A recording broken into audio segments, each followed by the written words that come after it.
Bago natin simulan ng kwento, please like and share the video at huwag na din kalimutang mag-subscribe.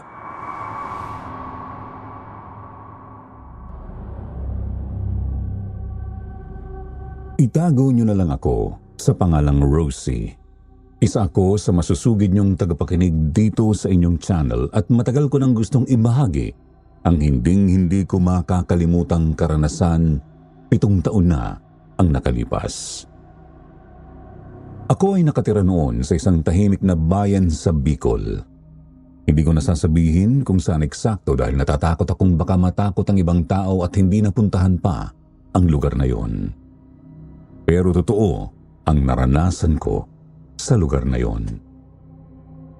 Sa bawat pagkakataon na naaalala ko ang nangyari, tila bumabalik ang bangungot na yon na pilit ko pa ring tinatakasan.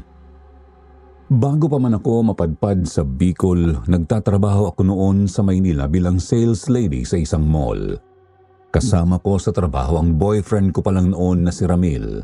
Hindi rin niya tunay na pangalan. Nang malaman ng mga magulang ko na buntis ako at si Ramil ang ama, sobrang nagalit sila sa akin. Para sa kanila, hindi katanggap-tanggap ang babaeng nabuntis ng maaga. Ang paniniwala kasi ng mga magulang ko, ang tamang pagbubuntis ay kapag tumungtong ang edad ng babae sa 30 anyos. 24 pa lang ako nang nabuntis ako na Ramil, kaya itinakwil nila ako. Dahil mahal ako ni Ramil, hindi niya ako pinabayaan.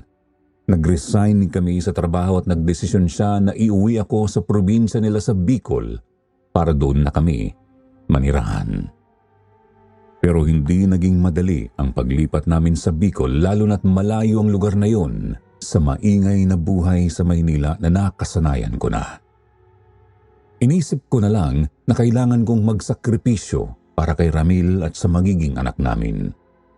Itinira niya ako sa bahay nila roon na pagmamay-ari ng yumao niyang mga magulang. Wala na raw doon ang iba nilang kamag-anak dahil sa kabilang bayan na lumipat ang mga ito mula nang mamatay ang nanay at tatay niya. Dahil hindi ako sanay sa probinsya, sa una ay nahirapan ako. Sa Maynila kasi madalas akong lumalabas at bumibili ng mga pansariling luho tulad ng makeup, lipstick at mga damit.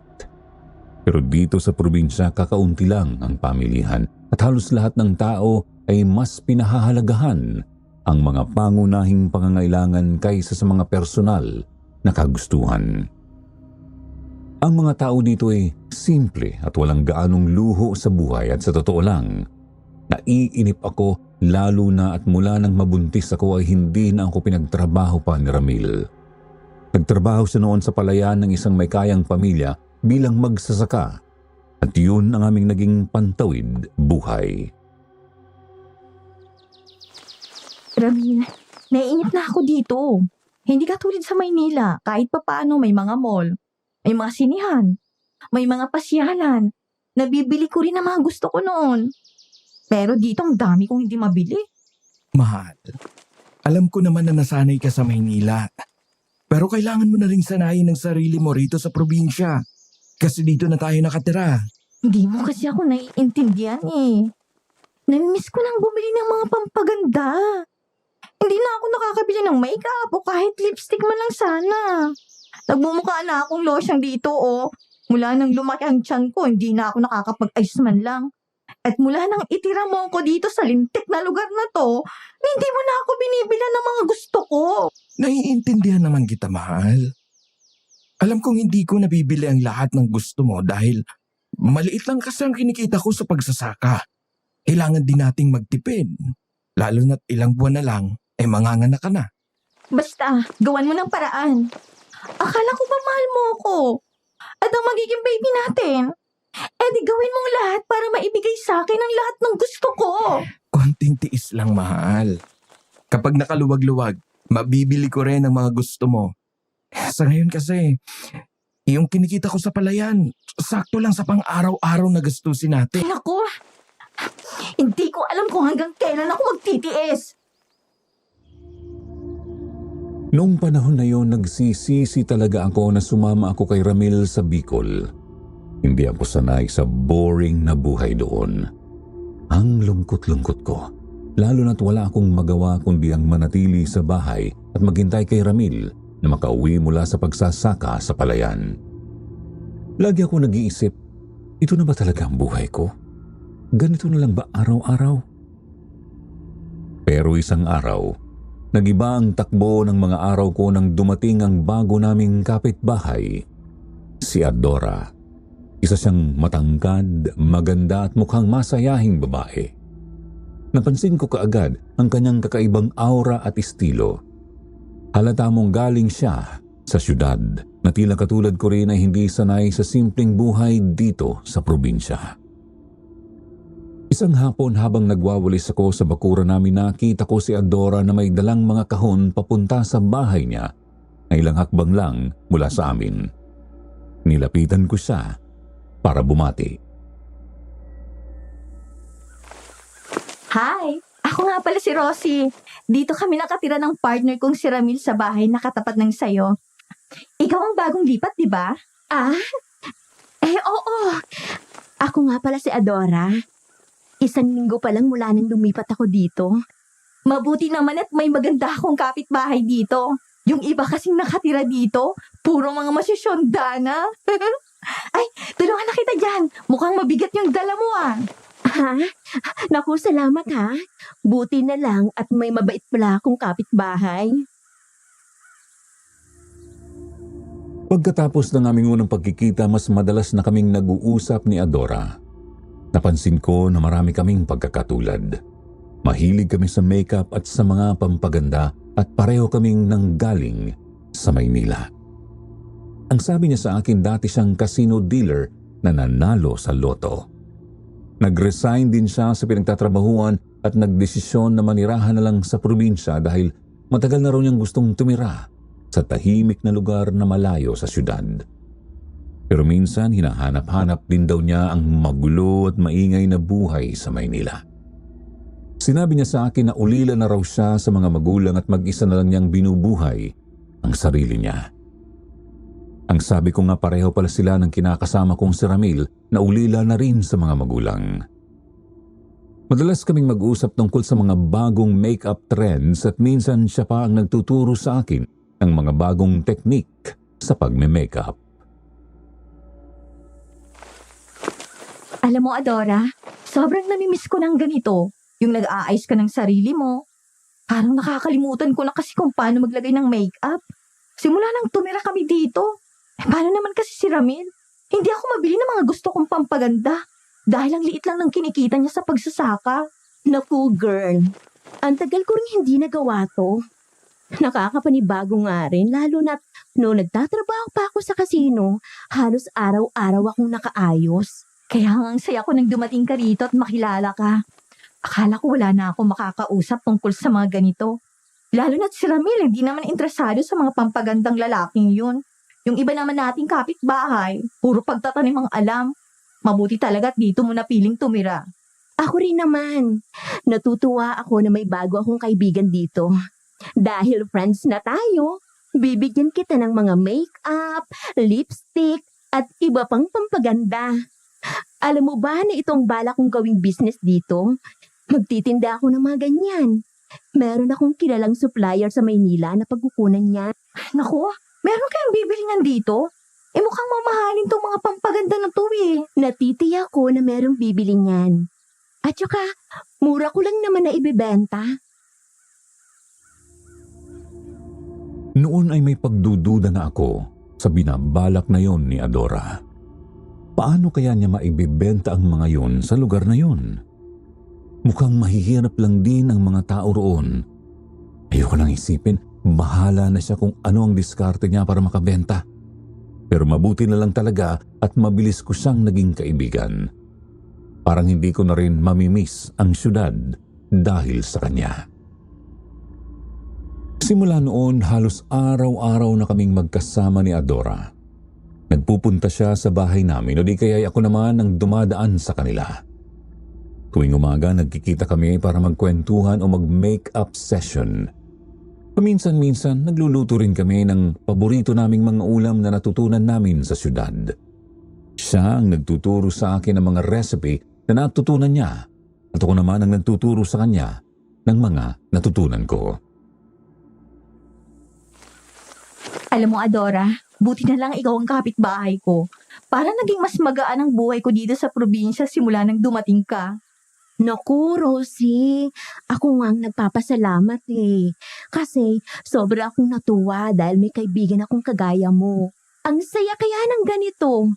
Nagbabanding tayo at nag-uusap tungkol sa mga pampaganda at mga usapang syudad. Sobra. Nakakatuwa lang isipin na may kasama akong kapareho ko. Sa totoo lang, nagsisisi pa nga ako noon na sumama ako kay Ramil dito. Pero ngayon, parang natutuwa na rin ako na narito ako. Minsan, ganyan talaga ang buhay. Mahirap sa una. Pero kapag nahanap mo na ang mga saya sa paligid mo, kahit na sa simpleng lugar, mas magiging magaan ang buhay. Oo nga, no? Kung tutuusin, hindi naman masama dito sa probinsya. Nakakatulong lang talaga na may kaibigan akong kagaya mo. At hindi rin talaga ako nagsisisi na dito ko naisipang tumira. Maswerte talaga ako na ako ang nakabili ng bahay at lupa na ito dahil hindi ko na gustong umalis sa lugar na to. Habang masaya kaming nagkikwentuhan ni Adora sa kanyang sala, biglang may narinig kaming mga sigaw sa labas. Natigilan kami pareho at nagkatinginan na tila nagtatanong kung narinig din ng isa't isa ang kaguluhan. Agad kaming napatayo at dali-daling tumakbo palabas ng bahay niya para tingnan kung ano ang nangyayari. Pagdating namin sa labas, sinalubong kami ng tanawin ng mga kapitbahay na nagkukumpulan. Halatang nagbubulungan at parang may pinoproblema ang mga ito. Habang palapit kami sa mga kapitbahay, naririnig namin ang kanilang mga pag-uusap. May takot sa kanilang mga boses at may ilan na halatang naiiyak sa pagkabahala. Mang Lando, ano bang nangyayari? Bakit po parang ang daming tao at lahat mukhang nababahala? Ay naku, Rosie, nakakatakot ang balita. May natagpuan daw na bangkay sa maisan kaninang umaga. Bangkay? Kaninong bangkay? Kay Gregor. Yung kilalang manginginom dito sa lugar natin. Ay kawawa naman. Wak-wak daw ang dibdib. Wala na ang puso at lamang loob. Diyos ko, paano nangyari yon? Sino kaya may kagagawanan sa kanya? Wala ngang nakakaalam eh. Pero marami ang nagsasabi na baka raw aswang ang may gawa. Sobrang brutal nang nangyari. Halos hindi na makilala ang katawan niya na halos magkagutay-gutay na. Habang nakikinig kami kay Mang Lando, naririnig din namin ang mga sinasabi ng ibang kapitbahay. Ang bawat isa ay may kanya-kanyang opinyon at tila naghahalo ang takot at pangamba sa kanilang mga boses. Ang sabi ng kapitbahay naming si Aling Isidra, sigurado na aswang daw ang pumatay sa lalaki dahil ano pa nga ba ang may kayang gumawa ng ganong kahindik-hindik na bagay. Ang narinig naman namin kay Mang Pedring, wala raw normal na tao na kayang wakwakin ang katawan ng biktima at alisan ito ng mga laman loob. Halos nanginginig naman ang boses ng kapitbahay naming si Aling Mia na nagsabing kung totoo ngang aswang ang may kagagawa ng pagkamatay ni Gregor. Nanganganib din daw ang mga tao sa lugar namin. Pwedeng isa sa amin ang sumunod na biktima. Adora, parang hindi ko alam ang iisipin. Dati naririnig ko lang ang ganitong mga kwento sa Maynila. Hindi nga ako naniniwala dyan noon eh. Pero ngayon, parang gusto ko nang maniwala ni meron talagang aswang. Kahit naman sa lugar merong aswang, Rosie. Ang hindi lang natin alam ay kung kailan sila sasalakay. Kawawang Gregor. Siya pang unang biktima. Maya-maya ay biglang dumating si Mang Vino, ang matandang magsasaka na nakakita raw ng bangkay ni Gregor. Lahat ng tao ay nagtinginan sa kanya, parang hinihintay ang kanyang kwento tungkol sa nakita niya. Mga kasama, Diyos ko, hindi ko talaga akalain na makakakita ako ng ganon. Umaga pa lang, nagpunta na ako sa maisan para maglinis. nang may mapansin akong nakahandusay na katawan. Hindi ko nga agad nakilala na si Gregor na lasinggo pala yun. Ay, Vino! Ito to bang wakwak ang dibdib ni Gregor? Baka naman gawa lang ng mabangis na hayop yon. Hindi yung gawa ng mabangis na hayop. Masyadong marahas ang pagkawakwak at nakakatakot ang ayos ng katawan niya. Ang puso at laman loob, wala na. Parang ang wala rin siyang dugo. Hindi po kaya may kaaway siya? Kaya siya pinatay? Wala akong kilalang kaaway ni Gregor. Oo, lasinggo ang lalaking yun, pero kailanman wala siyang nakaaway rito. Pero alam niyo ba, nakita raw nung isa sa mga kasama ko sa maisan na parang may gumagalang kung ano raw sa maisan nung gabi bago matagpuan ang bangkay ni Gregor. Isang malaking nilalang na hindi raw mawari kung tao o hayop. Adora, kung totoo ngang aswang ang may gawa ng pagpatay, paano tayo nakakasiguro na ligtas tayo rito? Natatakot na ako, lalo pat buntis pa naman ako. Hindi ko rin alam, Rosie. Pero kailangan siguro na maging alerto na lang tayo. Lalo ka na.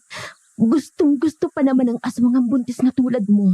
Dahil para sa kanila, napakasarap ng sanggol na nasa sinapupunan mo. Kaya sabihin mo kay Ramil na huwag kang pababayaan. Iwasan mo ring lumabas ng bahay na mag-isa sa gabi dahil delikado. Ang mga kapitbahay namin ay nagsimula ng magpanik. Ang ilan ay nagmumungkahi na magtipon-tipon tuwing gabi at ang iba naman ay nag-iisip ng lumikas. Ang bawat isa ay nag-aalala para sa kanilang kaligtasan. Mga kasama, kalma lang tayo. Hindi makakatulong kung nagpapanik tayo. Kailangan nating mag-ingat, oo, pero hindi dapat tayo magpatakot ng husto. Pero paano kami kakalma, Mang Lando? Kung totoo ngang may aswang dito sa atin, paano tayo magiging ligtas? Mag-ingat tayo. Huwag lalabas ng mag-isa sa gabi at huwag ninyong kalimutang maglagay ng asin, bawang, buntot bagi at anumang pwedeng pangontra sa aswang. Magkakaroon ng pagroronda ang mga kalalakihan tuwing gabi para mahuli at mapuksa ang aswang na yan. At higit sa lahat, magdasal tayo. Huwag nating kalimutan na may Diyos na nagbabantay sa atin. Nakakainis naman, Adora. Kung kailan okay na ako dito sa probinsya, dahil sa pagdating mo, may ganyan namang nangyari. Kailangan itong malaman ni Ramil. Sasabihin ko sa kanya na mag-ingat at huwag nang gabihin sa palayan. Mahilig pa namang tumambay ang lokong yun doon dahil presko raw ang hangin kapag dapit hapon na. Ano ka ba? Mag-relax ka nga lang. Ang mabuti pa ay umalis na tayo dito. Iuuwi na kita sa bahay mo. Baka makasama pa yan sa dinadala mo. Hindi ko pa rin akalain na mangyayaring ganito sa lugar natin. Hindi naman kasi nasabi sa akin ni Ramil na may aswang pala rito. Ay nako, kahit nakakatakot isipin, kailangan nating magpakatatag. Hindi tayo pwedeng magpa-apekto ng husto. Isa pa, gaano pa sila kasigurado na aswang ang pumatay dun sa Gregor na yun? Eh mga haka-haka lang naman yung mga sinasabi nila eh. Baka nga may naligaw lang na mabangis na hayop dun sa maisan at yun ang umatake sa lalaking yun. Pero paano nga kung totoo na yung aswang ang may gawa ng ganon? Paano kung totoo na nasa paligid lang siya at naghahanap ng susunod ng biktima? Hindi ko rin alam ang sagot, Rosie. Basta mag-ingat na lang tayo. Lalong-lalo ka na. Kinagabihan, habang nakahiga na kami ni Ramil sa aming papag, hindi ko maiwasang isipin ang mga narinig ko kanina sa mga kapitbahay tungkol sa natagpuang bangkay sa maisan. Ramdam ko ang bigat sa dibdib ko, kaya't hindi ako nakatiis at kinausap ko si Ramil tungkol dito. Ramil, narinig mo ba yung nangyari doon kay Gregor? Si Gregor na lasenggo? Oo, narinig ko kanina sa palayan. Nakakatakot nga eh. Sinasabi ng mga tao, aswang daw ang may kagagawan sa pagkamatay niya. Naniniwala ka ba na aswang nga yung may gawa nun sa kanya? Baka naman mabangis na hayop lang ang umatake sa kanya. Hindi ako sigurado. Pero mag-ingat na lang tayo. Lalo ka na, Rosie. Huwag ka nang lalabas ng bahay kahit na umaga. Mas maganda nang magdoble ingat, lalo na't buntis ka. Ano? Ay, napaka-OA mo naman. Kahit umaga hindi ako lalabas. Paano ako makikipagkwentuhan yun kay Adora? Di sabihin mo kay Adora, dito na lang siya pumunta sa bahay. Kung gusto niya makipagkwentuhan sa'yo. Di ba tuwing gabi lang naman lumalabas ang aswang? Anong akala mo? Bigla na lang akong dadamputin ng aswang sa labas? Makinig ka na nga lang sa sinasabi ko, Rosie. Ayoko may mangyaring masama sa inyo ng baby natin. Kaya kapag sinabi kong huwag kang lalabas kahit umaga, huwag kang lalabas.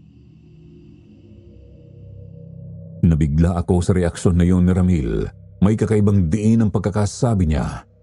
Noon ko lang narinig ang ganun sa kanya. At saka yung kaibigan mo si Adora, para may iba sa kanya. Huwag ka masyadong maging close sa kanya, Rosie. Ano naman ang ibig mong sabihin? Sobrang bait nga nun sa akin eh. Mabilis kami nagkapalagayan ng loob. Anong masama sa pakikipagkaibigan ko sa kanya? Hindi ko maipaliwanag eh. Pero parang may mali. Minsan kapag nakikita ko siyang papalapit dito sa bahay, parang biglang naninindig ang balahibo ko. Wala akong konkretong dahilan pero gusto ko lang sana na huwag kang masyadong magtitiwala sa kanya. Ewan ko ba sa'yo, Ramil? Masyado kang praning. Siguro hindi ka lang sanay na may kaibigan akong iba rito. Sana nga mali ako, Rosie. Pero iba ang kutob ko sa babaeng yon. Parang meron siyang itinatago. Tumahimik lang ako matapos ang usapan naming yun. Naiinis ako sa hinala ni Ramil kay Adora. Wala namang ginagawang masama yung tao. Ang gaan-gaan nga ng loob ko sa kanya. Parang ang turing ko na sa kanya ay parang kapatid. Kaya pasensyahan na lang kami ni Ramil pero hindi ko lalayuan si Adora. Kinaumagahan, pinilit kong kalimutan ang mga sinabi ni Ramil. Pagkaalis niya sa bahay para pumunta sa palayan, agad kong inasikaso ang mga gawaing bahay para matapos kaagad at makapunta ako sa bahay ni Adora para makipagkwentuhan. Habang nagluluto ako, biglang may kumatok sa pinto. Akala ko si Ramil yun at may nakalimutan lang, pero pagbukas ko ng pinto, nakita ko si Adora. Magandang umaga, Rosie. Eto para sa inyo ni Ramil. Fresh na fresh ang mga yan. Salamat, Adora. Bakit nag-abala ka pa? Mukhang masarap tong dala mong mga mangga. Tara, pasok ka. Ipagtitimpla kita ng kape. Naku, walang anuman. Basta ikaw, girl. At hindi ko tatanggihan ang alok mong kape dahil paborito ko ang kape. Nga pala, Rosie, mag-uumpisa na ako magbenta ng mga pampaganda. Nakakuha na ako ng pwesto dun sa talipapa. Talaga? Di bongga yan. Pero sigurado ka ba na maibibenta mong mga yon? Nag-aalala lang ako na baka walang bumili. Ang aga-aga ang nega mo, girl. Kayang-kaya kong maibenta ang mga yun. At saka, mura ko lang ibebenta yun. Para naman gumanda yung mga tao dito, hindi ba? Ewan ko lang. Pero diskumpiyado ko sa plano mo na yan, Adora. Pero sana nga ay makabenta ka. Masaya kaming nagkikwentuhan ni Adora ng umagang yun. Siyempre tungkol na naman sa mga alaala ng buhay namin sa syudad, mga paborito naming pampaganda at kung ano-ano pa. Sinubukan kong iwaksi ang mga sinabi ni Ramil kagabi ngunit habang tumatawa si Adora, hindi ko maiwasang mapansin ang tila kakaibang kislap ng kanyang mga mata. Napansin ko rin na habang tumatagal ay mas kumikinis at pumuputi ang kutis niya. Alam mo, Adora, mukhang hiyang na hiyang ka rito sa probinsya, no? Bakit mo naman nasabi, Rosie? Mas lalong pumuputi at kumikinis ang balat mo. Lalo na sa mukha mo, mas lalo kang gumaganda. Tumawa ng malakas si Adora sa sinabi ko, parang ang saya-saya niya nang pinuri ko siya. Yan ba? Naku, ang sikreto sa makinis at maputi kong balat ay ang mga pampaganda na ibinibenta ko. Mula nang gamitin kong mga yun, mas gumanda ang kutis ko. Teka nga pala, di ba binigyan kita ng mga yon? Ginamit mo na ba? Ay, naku, hindi ko pa nga pala nagagamit. Pasensya ka na ha. Nawala sa isip kong gamitin, lalo na yung sinabi mo na lotion na pinapahid tuwing gabi. Kaya naman pala eh.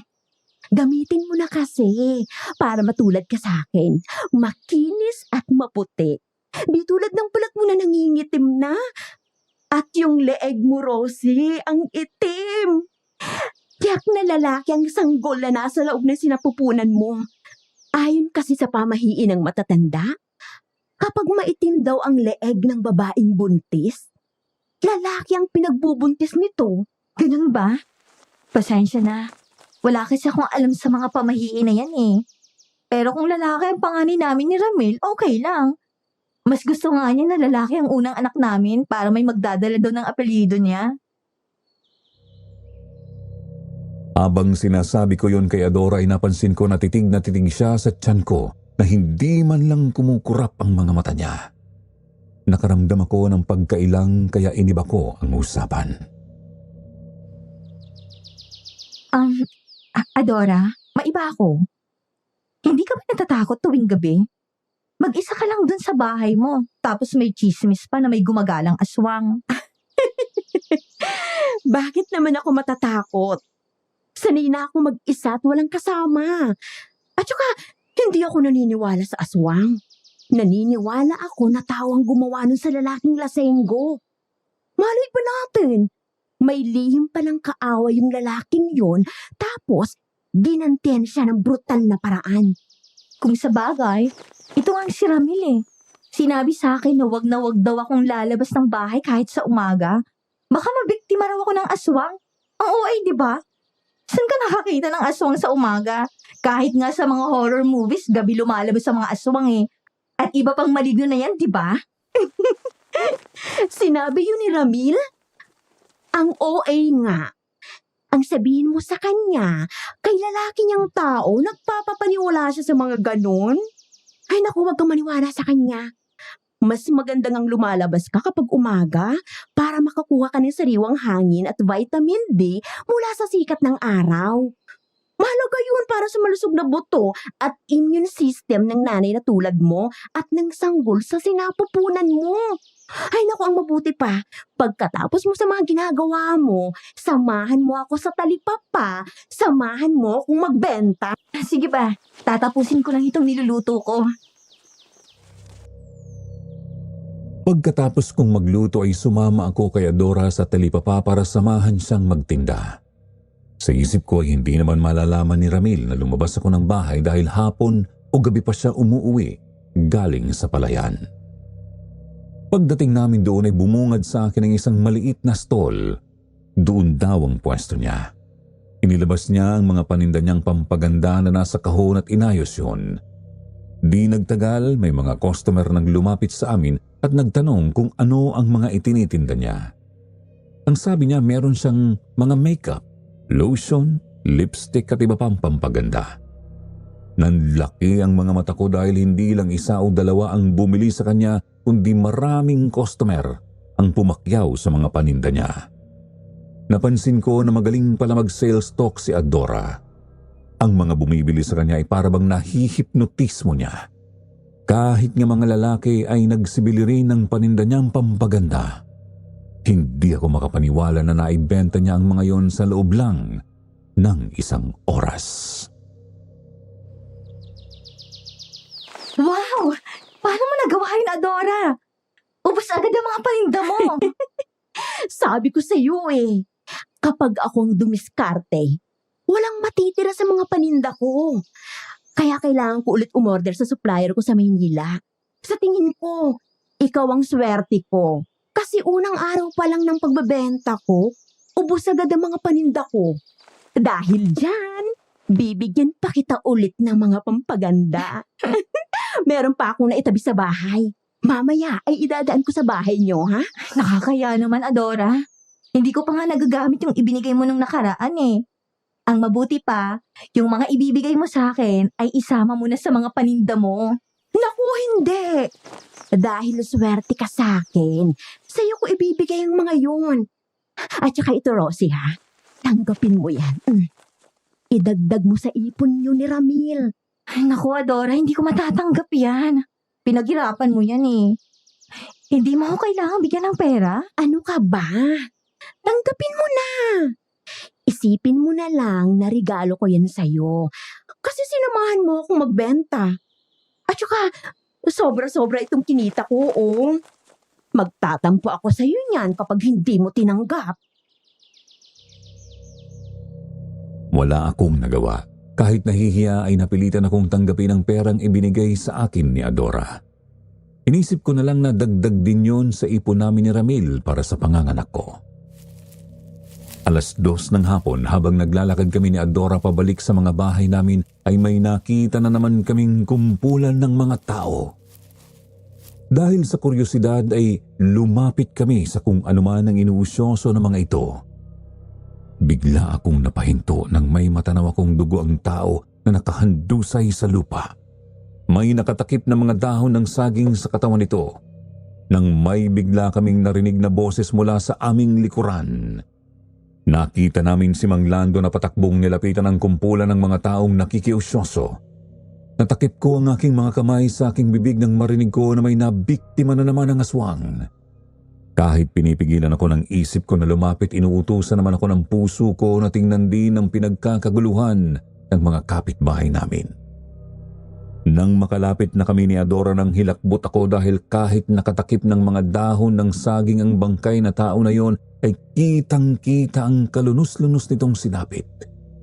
Nakita namin na wala na ang kaliwang binti nito at putol na rin ang kanang braso. Maya-maya ay si Mang Vino naman ang nagsalita. Ay, kawawa naman ang nangyari kay Lucila. Alam ng aswang nagdadalang tao si Lucila, kaya siya biniktima rito. Nang makita ng magsasakang si Teroy itong bangkay, halos bumaliktad daw ang sikmura niya. Dahil hindi na ito halos makilala kasi wakwak na wakwak ang katawan. Bukod sa sanggol na nasa tiyan niya, wala na ring puso at mga laman loob. Pati dugo ay sinaay din. Pati nga mukha ay parang kinayod ng kung anong matalim na bagay, kaya tinakpan na lamang ng mga dahon ng saging. Nakumpirma lang na si Lucila yon dahil sa suot na duster na may nakamurdang pangalan niya. Ang nakapagtataka, hindi man lang natunugan ng mga nagrurunda ang gumagalang aswang. Kahit sa ang sulok ng lugar na ito, ay may mga kalalakihang nagrurunda kaya imposibleng makalusot ang salot. Sadyang mautak at magaling mambiktima ang aswang na yon. Kaya kayong dalawa, mag-iingat kayo. Lalo ka na. Buntis ka pa naman niya. Yan ang gustong-gusto ng aswang. Sa sobrang takot ko ay hinila ko sa braso si Adora at niyaya nang umuwi. Halos madapa na nga kami sa bilis ng paglalakad namin. Sa bahay muna ni Adora kami tumuloy, baka kasi umuwi sa bahay namin si Ramil at kapag nakita kami ni Adora na magkasama, siguradong pagagalitan niya ako. Kilala ko si Ramil. Mabait siya sa mabait, pero ayaw niya na sinusuway ang utos niya lalo na kung sa ikabubuti ko. Dinala ako ni Adora sa kusina ng bahay niya at binigyan niya agad ako ng maiinom. Sa sobrang uhaw ay naubos ko ang isang basong tubig. Sa araw-araw ko na pagpunta sa bahay ni Adora, noon ko lang napansin na malaki pala talaga ang loob ng bahay niya. Napansin ko rin na meron doon na isang pinto na nakakandado. Nagtaka ako. Ang CR kasi ni Adora ay katabi ng kanyang kwarto dahil minsan na akong nakigamit ng CR sa bahay niya. At sa isip ko, wala namang pinto sa likod ng bahay ni Adora kaya ano ang purpose ng pintong yun? Adora, Oh, Rosie, ano yun? para saan ang pinto na yan? Bakit nakakandado? Yan ba? Bodega yan. Diyan ko nilalagay yung mga produktong ino-order ko sa supplier ko sa Maynila. Nung nabili ko ang bahay na to, ay nandyan na yan. Dati raw, kwarto yan nung namatay na lolo nung dating may-ari. Ginawa ko na lang bodega.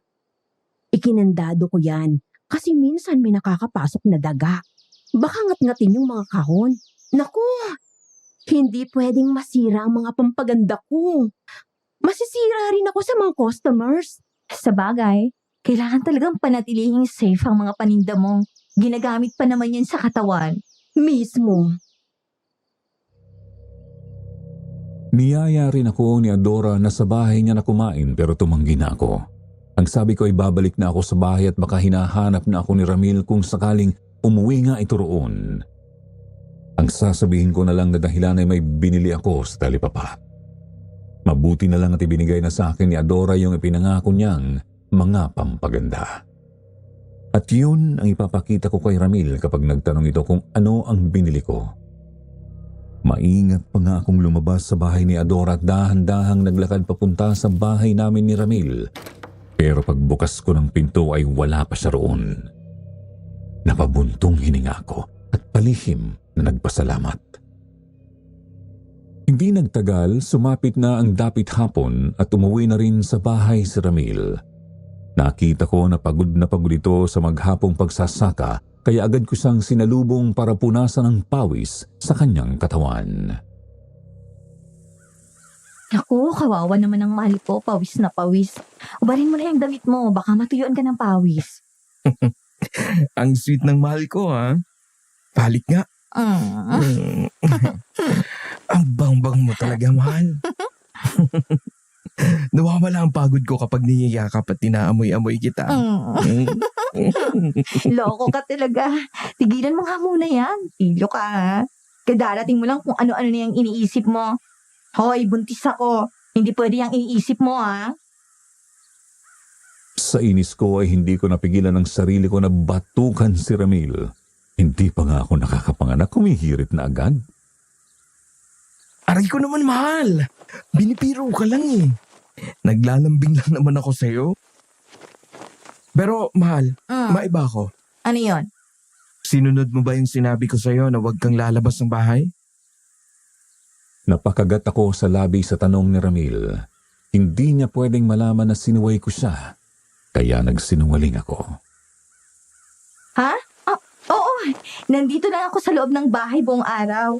Hindi nga kami nakapagkwentuhan ni Adore. Nakakainis ka kasi. Pati yung pakikipagkaibigan ko sa kanya pinagbabawal mo. Kapakanan mo lang at ang anak natin ang inaalala ko. Balang araw ay pasasalamatan mo rin ako dahil sa ginagawa kong paghihigpit sa'yo. Napakunot ang noo ko sa sinabing yun ni Ramil. Ano ang ibig niyang sabihin ay pagpapasalamat ko ang ginagawa niyang paghihigpit sa akin? Hindi ko na pinansin ang sinabi niyang yun dahil baka mauwi lang sa diskusyon namin. Pagkatapos naming maghapunan ay maaga kaming humiga para magpahinga. Naikwento ko sa kanyang tungkol sa natagpuan na namang bangkay na biktima umano ng aswang. Ramil, habang nakadungaw ako sa bintana kanina, may narinig akong usap-usapan ng mga kapitbahay natin. May nabiktima na naman daw ang aswang. Buntis daw yung babae na Lucille daw ang pangalan. Narinig ko rin na hindi raw makilala yung bangkay dahil halos nagkagutay-gutay na raw ang katawan. Nabalitaan ko rin yan kanina. Kaya nga nagmamadali akong umuwi eh. Kailangan nakasama mo na ako rito sa bahay.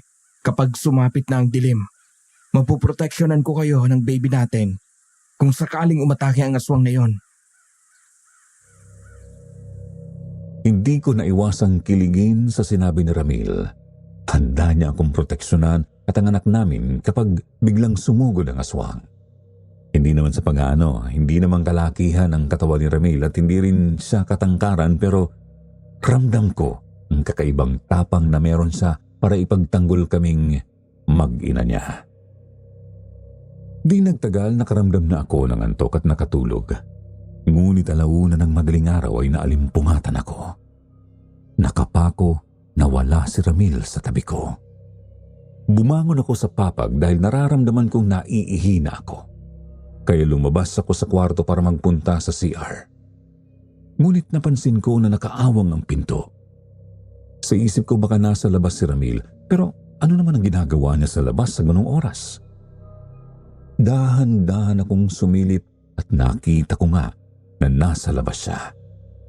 Napakunot ang noo ko nang makita kong nakaluhod sa lupa at parang nagdarasal. Pinakinggan kong maigi ang sinasabi niya pero hindi ko maintindihan ang mga binabanggit niyang salita na hindi ko mawari kung anong lengguwahe. Napansin ko rin na may kinuha siya sa maliit na supot na nasa tabi niya at isinaboy iyon sa hangin. Hindi ko alam kung abo ba yun o buhangin. Nawiwirduhan ako sa ginagawa niya, kaya balak ko sanang lumabas para tanungin siya nang bigla akong nakaramdam ng hilo. Bumigat ang mga mata ko at naramdaman ko na lang na bumagsak ako sa sahig. Hindi ko na alam kung ano ang sumunod na nangyari. Narinig ko na lang ang pagtilaok ng manok kaya dumilat na ang mga mata ko. Nang sumilip ako sa bintana, umaga na pala. Nagulat ako dahil nakita kong nakahiga ako sa papag at wala sa tabi ko si Ramil. Bigla kong naalala ang nangyari ng nagdaang madaling araw. Ang natatandaan ko ay nasa pinto ako at sinisilip si Ramil na parang may ginagawang ritual. Agad akong bumangon sa papag at lumabas ng kwarto. Hinanap ko si Ramil at nakita ko siyang nakaupo sa kusina at humihigop ng kape. Oh, gising ka na pala. Ako nang nagluto ng almusal natin kasi nakita kong himbing na himbing ka pa sa pagtulog. Kaya hindi na kita inistorbo. Tara, umupo ka na at sabay na tayong kumain. Ramil, ikaw ba'y nagbalik sa akin sa kwarto? Ha?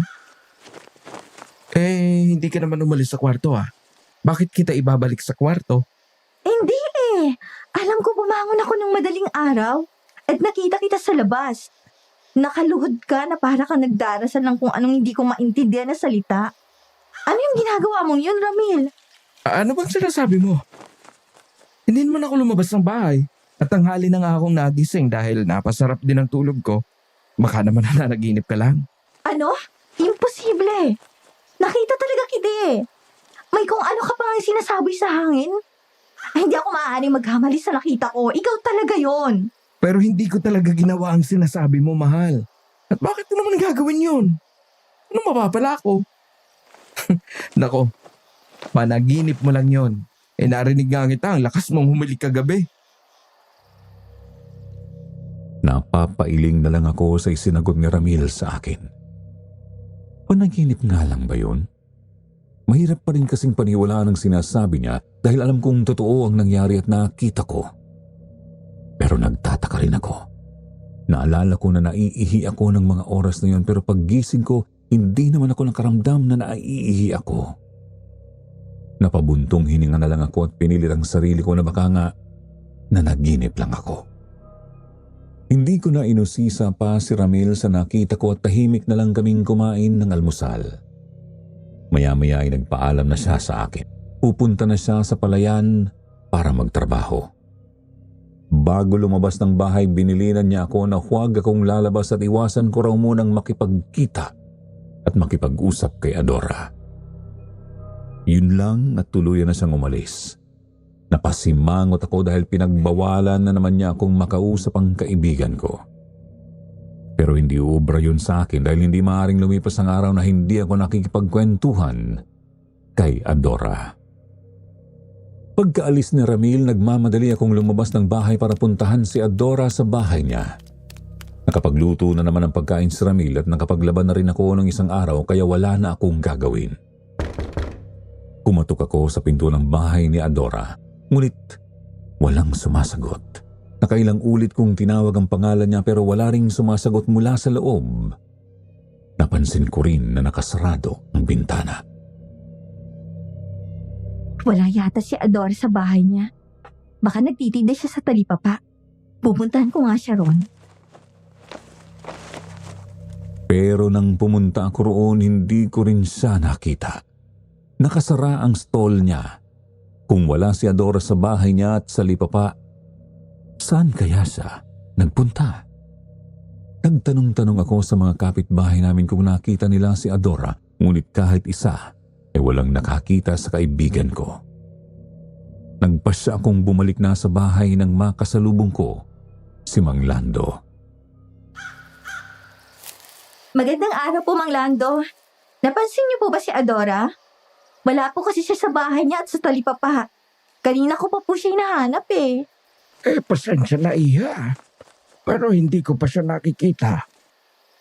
Baka naman may ibang pinuntahan ng kaibigan mo. Pero teka, bakit nasa labas ka? Dapat sa mga buntis na gaya mo ay nananatili lang sa bahay.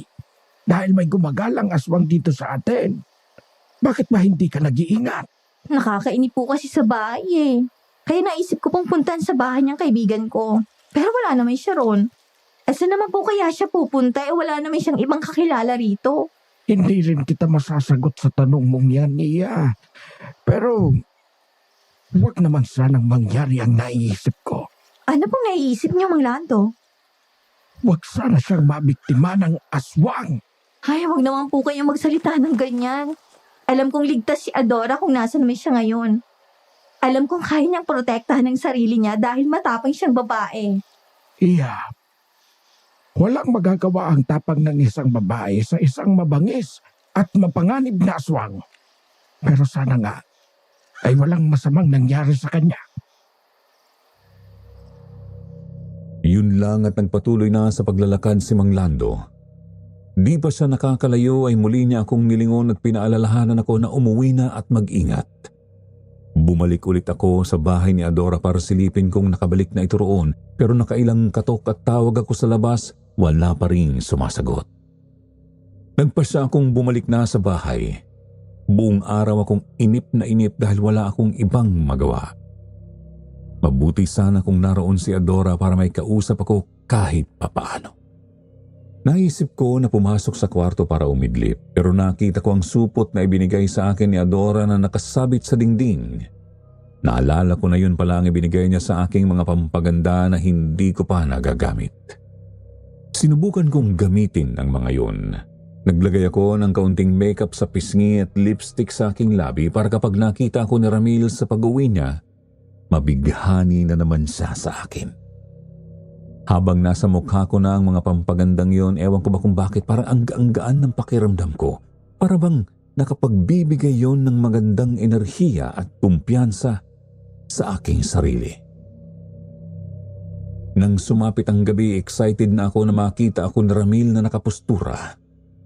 Di nagtagal ay dumating siya. Pero imbes na mapansin niya ang kolorete ko sa mukha ay malungkot siya at bagsak ang katawan niya. Para bang ang sama-sama ng pakiramdam niya na parang binagsakan ng langit at lupa. Nag-aalala akong lumapit sa kanya at nagtanong. May problema ba, Ramil? Bakit nasamba ako ng mukha mo? May hindi magandang nangyari sa pinagtatrabahuan kong palayan, Rosie. Bigla na lang pineste ang palayan. Halos lahat ng tanim namin ay nasira. Lahat ng paraan ay ginawa na namin para masagip yung mga palay. Pero wala na talagang pag-asa. At hindi lang yun, dahil hindi na mapapakinabangan ng palayan, lahat kaming nagsasaka roon ay tinanggal na rin sa trabaho. Wala na akong trabaho ngayon. Ay, naku. Paano na tayo niyan, Ramil? Yun lang ang kinabubuhay natin. Paano na kapag nanganak ako? Yun nga eh, kaya nga namumroblema ako. Ang hirap pa naman maghanap ng ibang trabaho rito. Doon naman sa Maisan, hindi na raw nangangailangan ng tao. Sayang nga eh. Yun pa naman ang second option natin. Pero may third option pa naman tayo, mahal. At ano naman ang third option na yan? Ang third option ay bibili tayo ng bagong lupaing pangsaka. Ang sabi ng amo namin na may-ari ng palayan, may ibinibenta raw na maliit na lupang pangsaka ang kaibigan niyang may-ari din ng lupa sa kabilang bayan. Ibinibenta lang daw yun ng 50,000. Mura na, di ba? Wala sa mga kasama ko ang may gustong bumili dahil wala raw silang pera. Ayaw ding bilhin ng amo namin yung lupa na yon dahil ayaw niyang iwan yung iba pa niyang negosyo rito. Pero ako, gusto kong bilhin ng lupain yun para mailayo kita rito sa lugar na ito na may gumagalang aswang at para meron na tayong sariling lupa. Ang problema, kulang ang ipon natin para bilhin yun. Ang pinoproblema ko pa, kung kanino ako makakautang ng pera. Ay, ang bala ko nga eh, mangutang sa mga pinsan ko na nasa kabilang bayan. Kaso hindi ko alam kung mapapautang nila ako dahil mahirap din ang buhay nila dun. Napasimangot ako. Kay laking kamalasan naman ang nangyari kay Ramil. Kung kailan na nag-iipon kami para sa panganganak ko, saka pa siya nawalan ng trabaho. Pero naisip ko na mas mabuti na ang third option sa sinasabi niya. Kapag nagkaroon kami ng sariling lupa, sa amin na ang buong-buong kita. Kaya nag-isip ako ng paraan para matulungan si Ramil na makautang ng pera para mabili namin ang binebentang lupa. Habang iniisip ko kung kanino ako pwedeng makautang, biglang hinatak ni Ramil ang braso ko. Ano yung nasa mukha mo? Ha? Ito yung binigay ni Adora na pampaganda. Naglagay lang naman ako ng konting makeup at lipstick. Idinampi niya sa labi ko ang hintuturo niya at pagkatapos ay inamoy ang kaunting lipstick na naroon. Biglang umasim ang mukha niya at napakunot ang noo niya nang maamoy ang lipstick sa daliri niya. Itapon mong mga yan, Rosie. Sa susunod na bigyan ka niya ng ganyan, huwag mong tatanggapin. Saan naman kaya niya nakuha ang mga yan? Bakit naman? Anong masama sa makeup at lipstick? At saka hindi naman talaga sa kanya yan eh. Nabili lang niya yan dun sa Maynila at binigay lang niya sa akin. Kung ayaw mong itapon, ako magtatapon. Ramil naman! Wag! Sa pilitan niyang kinuha sa akin ang supot ng mga pampaganda at itinapon sa labas. Hindi pa siya nasihan, kumuha pa siya ng posporo at sinindihan yon at sinunog ang mga ibinigay sa akin ni Adora. May hindi tama sa mga yan. Sa uulitin, huwag ka nang tatanggap ng kung ano mula sa kanya. Ha? Naiintindihan mo? Wala akong nagawa. Napaiyak na lang ako sa ginawa niyang pagsira sa mga pampagandang ibinigay sa akin ng kaibigan ko. Buong gabi kong hindi kinausap si Ramil. Sobra ang pagtatampo ko sa ginawa niya. Hindi naman siya nakatiis at siya ang unang kumausap sa akin. Pasensya ka na, mahal. Kinailangan kong gawin yun dahil pinoprotektahan lang kita at ang anak natin. Ramil naman eh. Parang mga pampaganda lang naman ang mga yun. Tapos sinunog mo lang. Nakakaya kay Adora. Ano na lang ang sasabihin niya? Na wala akong pagpapahalaga sa mga ibinigay niya sa akin? Rosie, makinig ka. Tandaan mong ginagawa ko ito para sa kaligtasan mo at ng baby natin. Kaya huwag kang magalit sa akin. Pangako, malalaman mo rin ang lahat sa takdang panahon. Wala talaga akong naiintindihan sa mga sinasabi ni Ramil. Tatanungin ko sana siya nang bigla akong nakaramdam ng matinding pagkaantok. Bumigat ang aking mga mata at di ko namalayan na nakatulog na ako. Umaga na nang magising ako. Wala na sa tabi ko si Ramil. Paglabas ko sa kusina, nakita ko ang isang papel na nakalagay sa mesa. Sulat kamay yun ni Ramil at ang sabi niya, maaga raw siyang umalis para puntahan ang mga pinsan niya sa kabilang bayan para umutang ng pera. May nakahanda na raw na almusal kaya wag na raw akong magluto. Nagpaalala pa siya na huwag daw akong lalabas ng bahay at tatanggap ng kung ano galing kay Adora. Napailing na lang ako. Hindi ko alam kung ano ba ang problema ni Ramil kay Adora at ganun na lang ito magsalita. Kakain na sana ako nang may kumatok sa pinto at nang buksan ko yun ay bumungad agad sa akin si Adora. Oh, bakit ngayon ka lang nagpakita sa akin? Saan ka ba nagpunta? Kahapon pa kita hinahanap ah. Pasensya ka na, girl, kung hindi ako nakapagpaalam sa iyo. Nagmamadali kasi akong umalis kahapon. Dinalaw ko yung isa kong kaibigan na nasa Unisan. May sakit kasi siya, kaya pinuntahan ko. Eto nga at may mga pasalubong ako sa iyo at kay Ramil. Mga kakanin yan at mga prutas. Meron dyan manggang hilaw na para talaga sa iyo, buntis. Ganun ba? Naku, nag-abala ka pa, Adora. Salamat ha. Napakabait mo talaga. Alam mo ba na sobra ako nag-alala sa'yo? Akala ko nga nabiktima ka na ng aswang eh. Ayan ka na naman eh. Wala ka namang bukang bibig kundi aswang. Kalimutan mo munang aswang na yan at magkwentuhan tayo. Isang araw kong nabis yung chikahan natin Oh, anong latest? Gusto kong sabihin kay Adora ang ginawa ni Ramil sa mga ibinigay niyang pampaganda sa akin at ang pagdududa nito sa kanya. Pero itinago ko na lang ang mga yon sa kaibigan ko dahil siguradong masasaktan siya, kaya iba na lang ang pinag-usapan namin. Ayun, may problema kami ni Ramil. Napeste raw kasi yung palayan kung saan siya nagsasaka. Eh dahil hindi na daw mapapakinabangan pa yung palayan, tinanggal silang lahat sa trabaho. Ano ka mo? Pineste? Oo, yun ang sabi niya sa akin kagabi. Nang marinig ni Adora ang tungkol doon, biglang nagbago ang ekspresyon ng mukha niya. Para bang may iniisip siyang malalim, pero muli niyang ibinaling sa akin ang tingin. So, ano nang mangyayari sa inyo kung wala na siyang trabaho? Ang sabi sa akin ni Ramil, may option pa raw. May iniaalok daw yung amo niya na maliit na lupa na pangsaka sa kabilang bayan. Kung may pera raw sila, pwede nilang bilhin yon para magkaroon sila ng pagkakakitaan. Eh, ayaw bilhin ng mga kasama ni Ramil kasi mga walang pera. Gusto niyang bilhin yung lupa kaso kulang naman ang pera namin. 50 milyong lupa. Sabihin mo kay Ramil, nabilhin ang lupa na yun. Papautangin kita ng 50 mil. Bilhin niya na yung lupa hanggat maaga pa. Eh baka mamaya, maunahan pa siya ng iba. Ha? Sigurado ka, Adora? Papautangin mo ako ng 50 mil? Sobra naman yun. Nakakahiya sa'yo. Baka hindi namin mabayaran yun agad. Huwag mong intindihin ang bayad.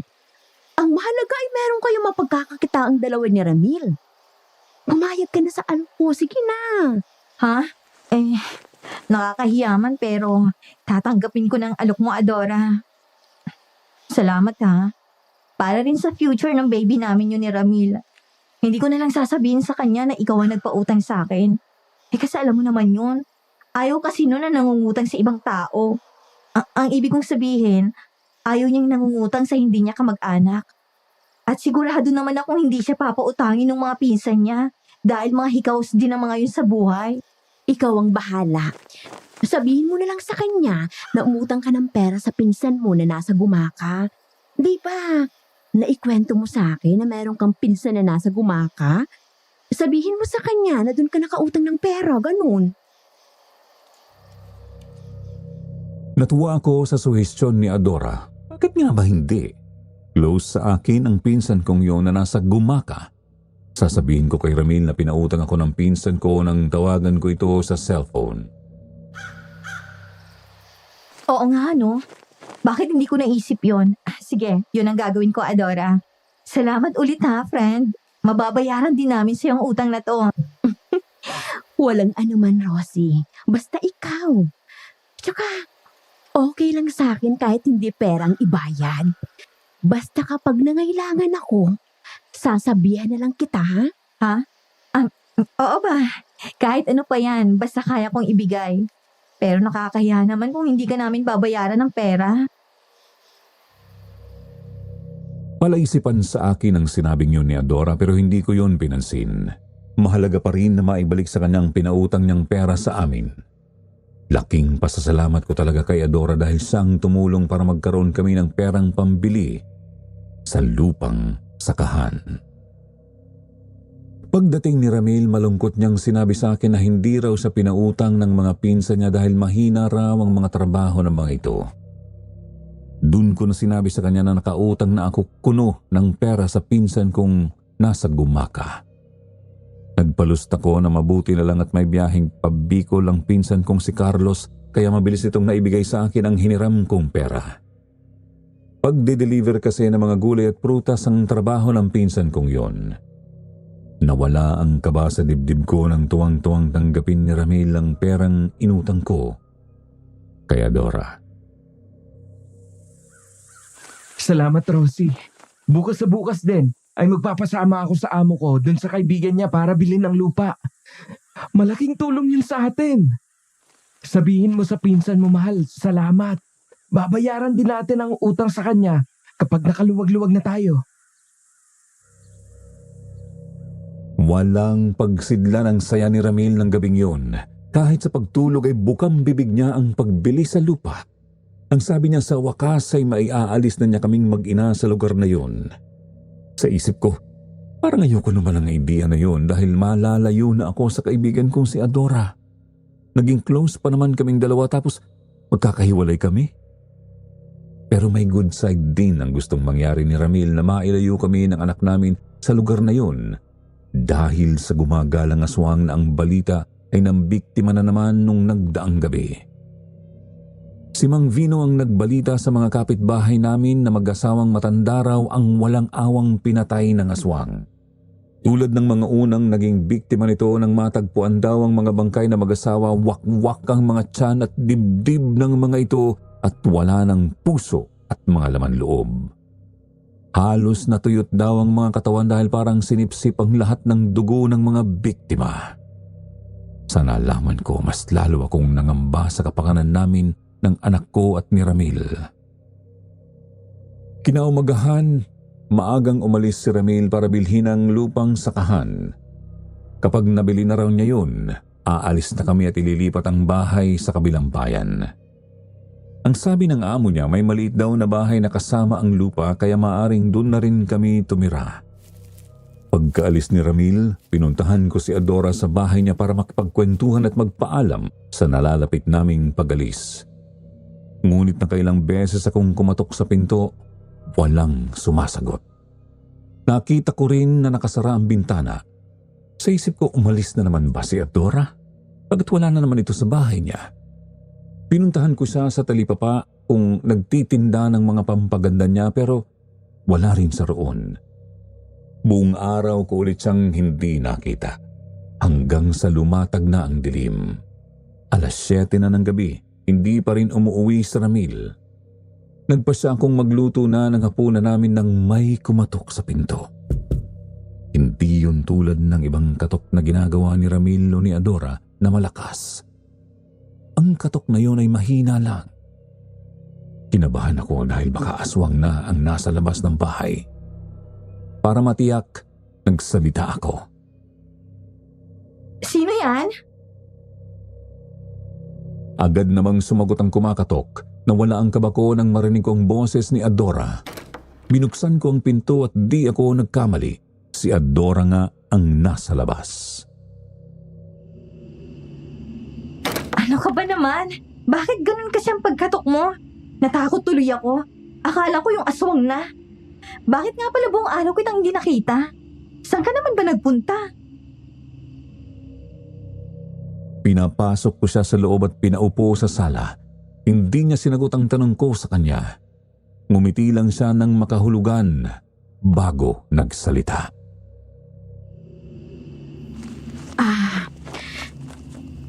Rosie, nandito ako para hingin yung gusto kong kabayaran dun sa pinautang ko sa yung pera. Ha? Agad-agad? Adora, ano ba yung gusto mong hingin? Basta yung kaya ko lang na ibigay, ha?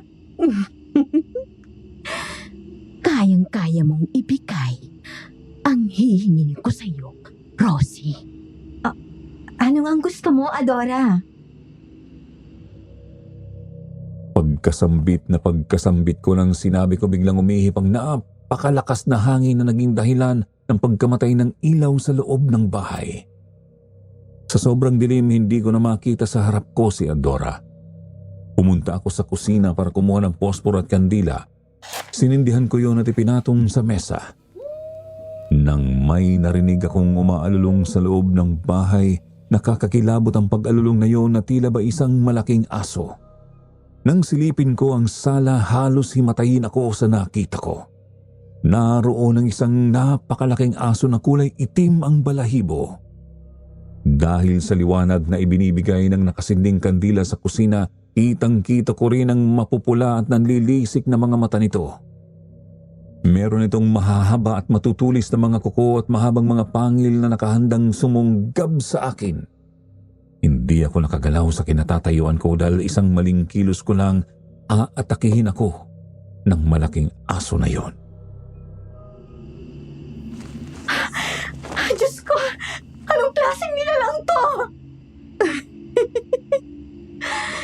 Hindi mo ba ako nakikilala, girl?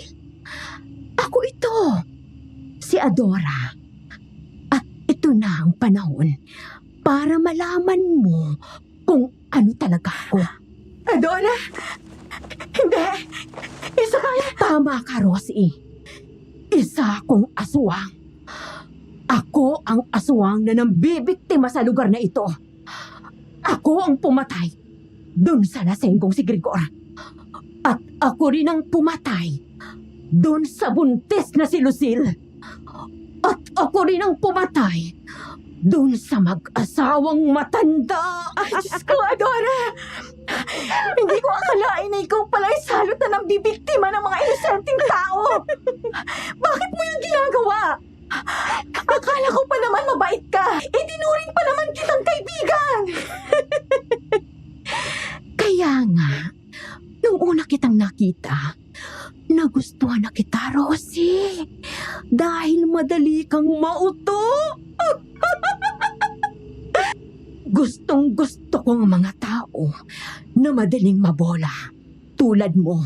Dahil doon ako mas natatakam. Ngayon, alam mo na kung ano gusto kong hingin sa'yo? Ang gusto kong kabayaran sa utang mo ay ang buhay mo at ng sanggol na nasa sinapupunan mo! Hindi! Huwag kang anak ko! Napahawak ako sa tiyan ko nang makita kong titig na roon ang aswang na si Adora. Tumutulo na ang malagkit niyang laway at inalabas na rin niya ang mahaba niyang dila. Akmang tatakbo ako sa kwarto nang bigla siyang humarang sa daraanan ko. Ang bilis niyang kumilos para siyang hangin sa bilis. Umiiyak na ako.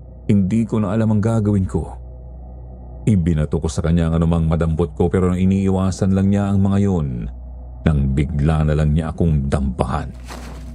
Napahiga ako at siya naman ang nasa ibabaw ko. Inilapit niya sa akin ang nakakatakot niyang mukha. Mas lalong namula ang nanlilisik niyang mga mata. Ibinuka rin niya ang malaki niyang bibig at inilabas niya roon ang matatalas niyang mga pangil at ang mahaba niyang dila. Tumulo pa nga sa mukha ko ang malagkit at mabaho niyang laway. Handa na niya akong sakmalin nang may marinig akong boses sa likuran. Bitawan mo ang mahal ko! Akong harapin mo, aswang! Pareho kaming napatingin ni Adora sa likuran. Bahagyang nawala ang takot ko nang makita ko si Ramil. Dumating na siya. Nakita ko na may hawak siyang kung ano sa kanan niyang kamay. Nakita kong isinaboy niya ang hawak niya sa aswang na si Adora. Umalulong ito ng napakalakas na parabang nasaktan sa isinaboy ni Ramil sa katawan nito. Umalis ang aswang sa pagkakapatong sa akin at namilipit sa isang sulok.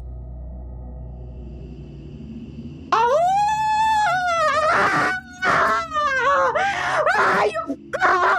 Pagkaalamero! Pagbabayaran mo ang ginawa mo! Yan ang nababagay sa tulad mong halimaw! Sabi ko na nga, malakas ang kutob ko na hindi ka lang basta gumagala rito sa lugar namin. Talagang ang punteriya mo ay ang mag-ina ko! Matalino ka! Pakialamerong lalaki! Ang totoo, hindi naman ako dapat dito sa lugar na ito titira at mambibiktima dahil kaunti ang mga tao dito at ang karamihan ay matatanda na at makukunat pa. Pero nang makita ko ang asawa mo, nag-ibang plano ko. Dito ko naisipan na tumira malapit sa bahay niyo dahil ang bango-bango ng asawa mo at ng sanggol na dinadala niya. Yan ang gusto ko dahil sigurado mabango rin ang dugo na nananalaytay sa kanya. Anong ibig mo sabihin? Ang mga pampagandang binibenta ko, sariling gawa ko ang mga yun. Kung nagtataka ka, Rosie, kung bakit maputi at maganda ang kutis ko, ay dahil ang inihahalo ko sa paggawa ng mga pampaganda ay dugo ng tao. Kaya nananatili akong maganda at sariwa. Diyos ko! Hindi! Halos maduwal ako sa katotohanang isinambulat ni Adora sa harapan ko. Ginamit ko pa naman sa mukha ko ang makeup at lipstick na ibinigay niya sa akin.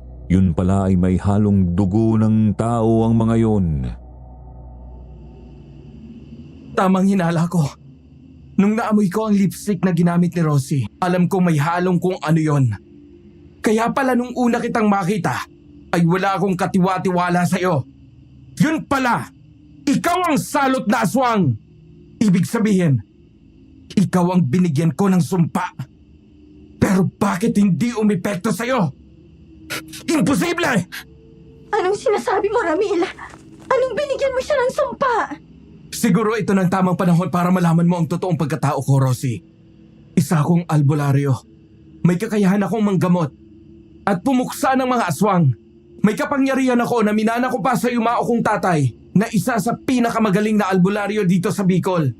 Kung nakita mo ako sa labas ng bahay na nakaluhod at may ginagawang ritual, totoo yun at hindi panaginip ang lahat. Napansin ko na sinisilip mo ako kaya ginamitan kita ng pampatulog para hindi ka makaabala sa ginagawa ko. Ang ritual na ginawa ko ay isang uri ng sumpa na maaaring pumaralisa sa buong katawan at magpatigil sa pagtibok ng puso ng isang aswang. Alam ko na ang aswang ay nasa paligid lang, kaya naisip kong gamitin ang kapangyarihang yon. Di ko akalain na ikaw pala, Adora, ang pinagamitan ko ng sumpa at hindi umepekto sa'yo. Napanganga ako sa mga nalaman ko. Si Ramil, isang albularyo? Di ako makapaniwala ni hindi niya sinabi sa akin ang tungkol doon, pero sa sinabi niya humalakhak lang ang aswang na si Adora.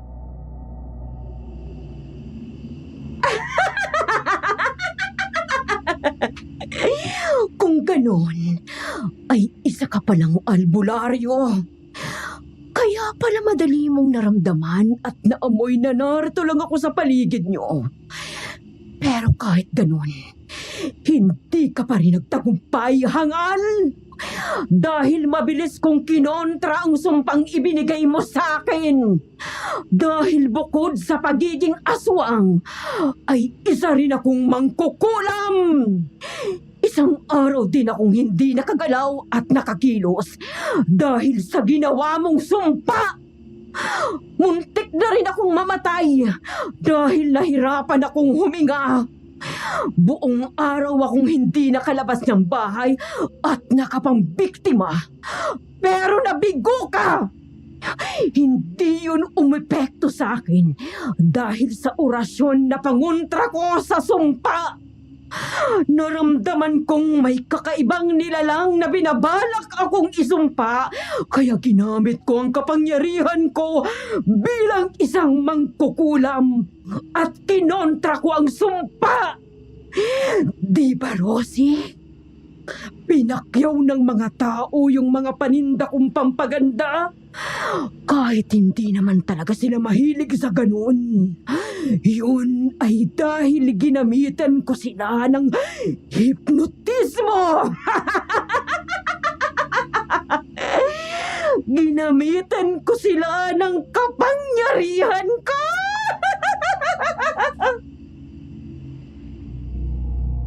Nagulat kaming dalawa ni Ramil sa isa pang revelasyon ni Adora. Isa rin palang mangkukulam ang babaeng aswang.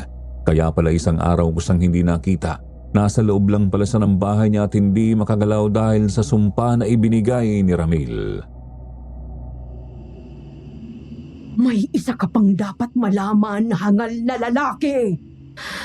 Gamit ang itim na karunungan, nakita ko kung sino ang sumusumpa sa akin. Hindi ko nga lang naaninag ng buo ang mukha. Pero alam kong isang magsasaka sa isang palayan ang tampalasan. Kaya ang ginawa kong ganti, binigyan ko ng peste ang sinasaka niyang palayan at isinumpa ko rin ang magsasakang yun. Pero ikaw pala yun. At hindi rin sa'yo umepekto ang sumpa ko. Paano mong nagawa yun? Wala pang nakakaligtas sa bagsik ng sumpa ng pinaghalong aswang at mangkukulam. Ikaw pala ang dahilan kung bakit pineste ang palayan ng amo ko. Napakasama mo. Pero malas mo lang dahil hindi rin umepekto sa akin ang ginawad mong sumpa. Dahil sa pangontrang ito na ibinigay sa akin ng tatay ko nung nabubuhay pa siya. Kaya nitong kontrahin ang anumang sumpa ng mangkukulam at aswang. Ito rin ang dahilan kung bakit hindi mo ko agad nakilala na ako ang sumumpa sa'yo! Inilabas ni Ramil sa bulsa ng pantalon niya ang isang maliit na medalyon na hugis diamante at kulay pilak. Ipinamukha niya iyon kay Adora. Mas lalong nagalit ang babaeng aswang. Bigla itong tumayo at muling umalulong.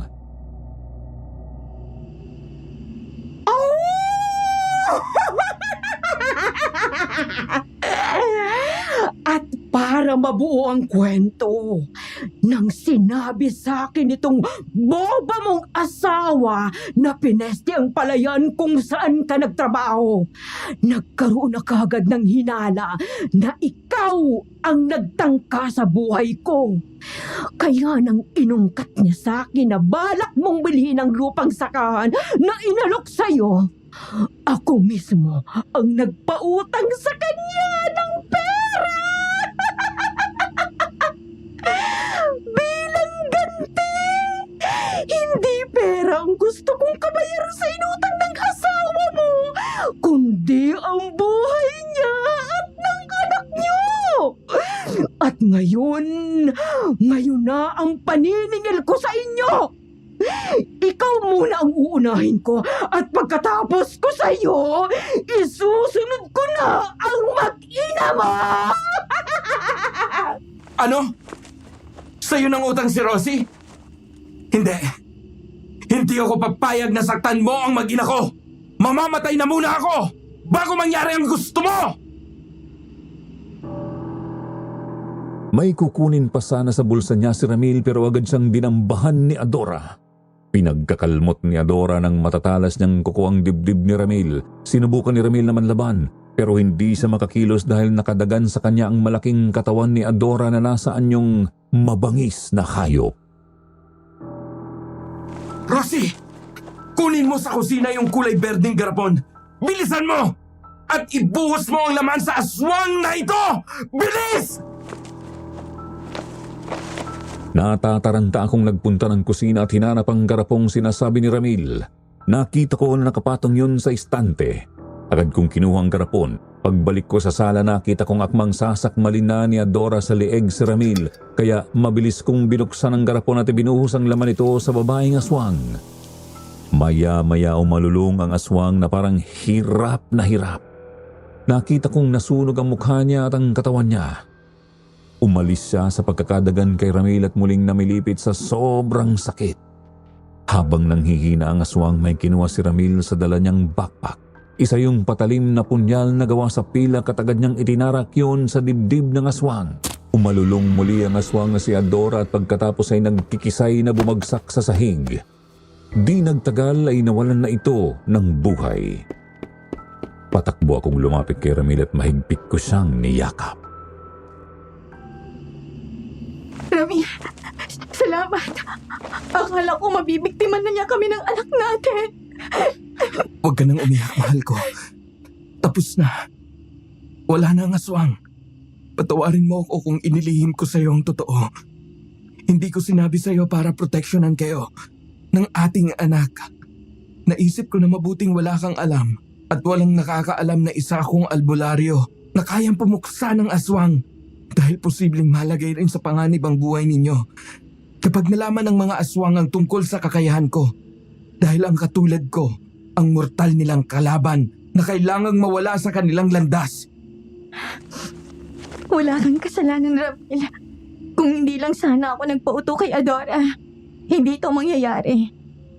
Akong patawarin mo. Nagsinungaling din ako sa'yo. Hindi ko sinabi sa'yo na kay Adora ako nangutang. Hindi totoo na sa pinsan ko nang galing yung pera. Kalimutan na natin yon at magsimula tayong muli. Nabili ko na ang lupang sakahan sa kabilang bayan.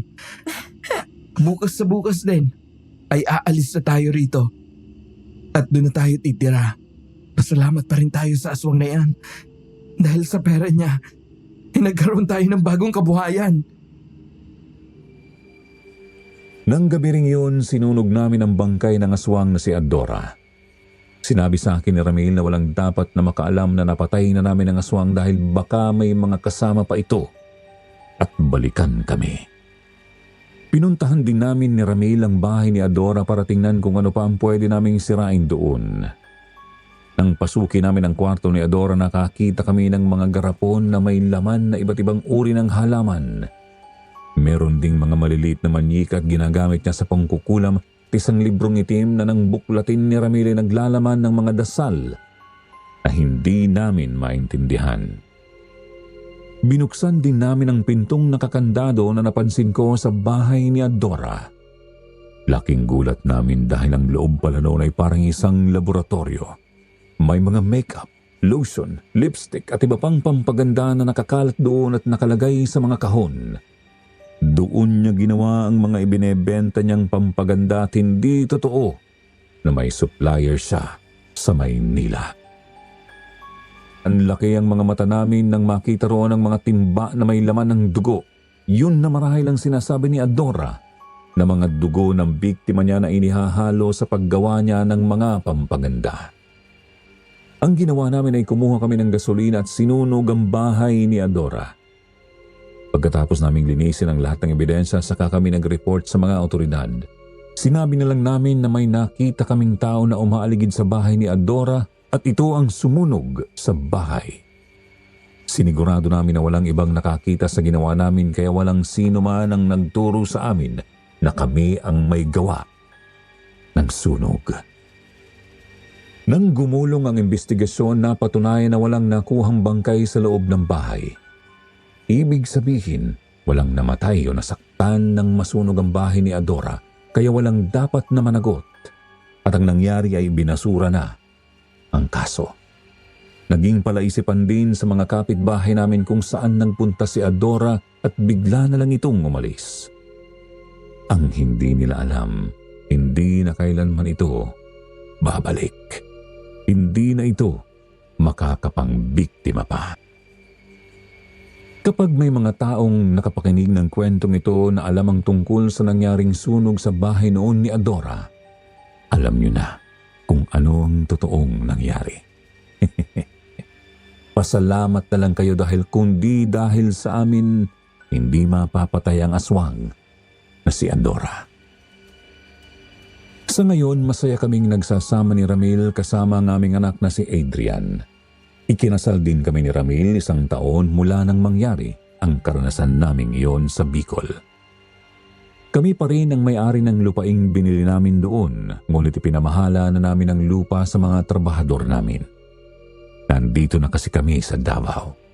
Nagkaroon din kami ng iba pang negosyo dito kaya dito na kami tumira. Sana po ay nagustuhan niyo ang binahagi kong kwento. Palagi po ninyong tatandaan na huwag kayong basta-basta magtitiwala sa mga taong nagpapakita ng maganda at mabubuting salita.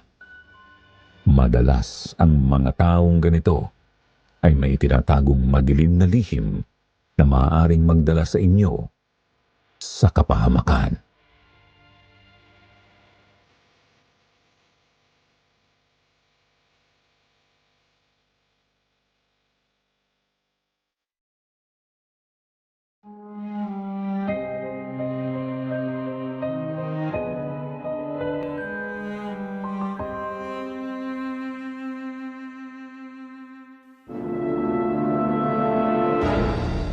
Binyag ng aswang.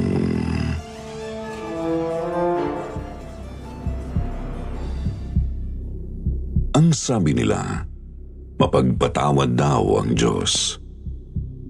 Pero may pag-asa pa nga bang magbalik loob ang isang nilalang na niyakap na ng tuluyan ang kanyang minanang sumpa? Alamin yan sa episode natin ngayong araw na hatid ng ating letter sender na itago na lang natin sa pangalang Noah. Halina mga kasityo, pakinggan na natin ang kanyang kwento. Isang maaliwalas at mapagpalang araw po sa lahat ng nakikinig ngayon dito sa Sitio Pangil. Lalong-lalo na po sa lahat ng mga taong nasa likod ng nakaka-addict na channel na ito. Ako nga ho pala si Noah, 44 years old, isang lehitimong Caviteño. Matagal nyo na ho akong tahimik na taga-subaybay sa lahat na yata ng mga channel nyo rito sa YouTube. Sa katunayan, pangatlong subok ko na hong magbabahagi sa inyo ngayon ng kwento na sana ay mapili nyo ng basahin sa pagkakataong ito. 18 anyos lang ako nang mangyari sa akin ang karanasang ito. Bago pa lang nag-uumpisa noon ang Kwaresma ng taong 1998. May mga probinsyanang lumipat sa bagong tayong apartment compound na katabi lang ng bahay na tinitirhan namin ng Lola Vilma ko na isa pong retired teacher. Magtiyahin daw yung mga bagong salta. Isang middle-aged na babae at isang dalagang halos kaedad ko lang. Unang dating pa lang nila sa amin, medyo napag-usapan na agad ng mga marites itong magtiyahin. Narinig ko kasi sa mga kapitbahay namin noon na parang may diferensya daw sa pag-iisip yung dalaga. Maganda pa man din daw sana. Maputi, makinis, maganda ang katawan, tapos matangkad pa. Nung narinig ko ngayon, parang nagkaroon agad tuloy ako ng interes dun sa dalaga. Kahit na hindi ko pa man siya nakikita simula nung lumipat sila. Hindi kasi sila palalabas ng bahay. Siguro medyo naiilang pa sila kasi mga bagong salta pa nga lang sila noon. Bandang 5:30 isang umaga, nagising ako bigla ng keaga-aga dahil sa malalakas na kalampag galing sa bubungan namin.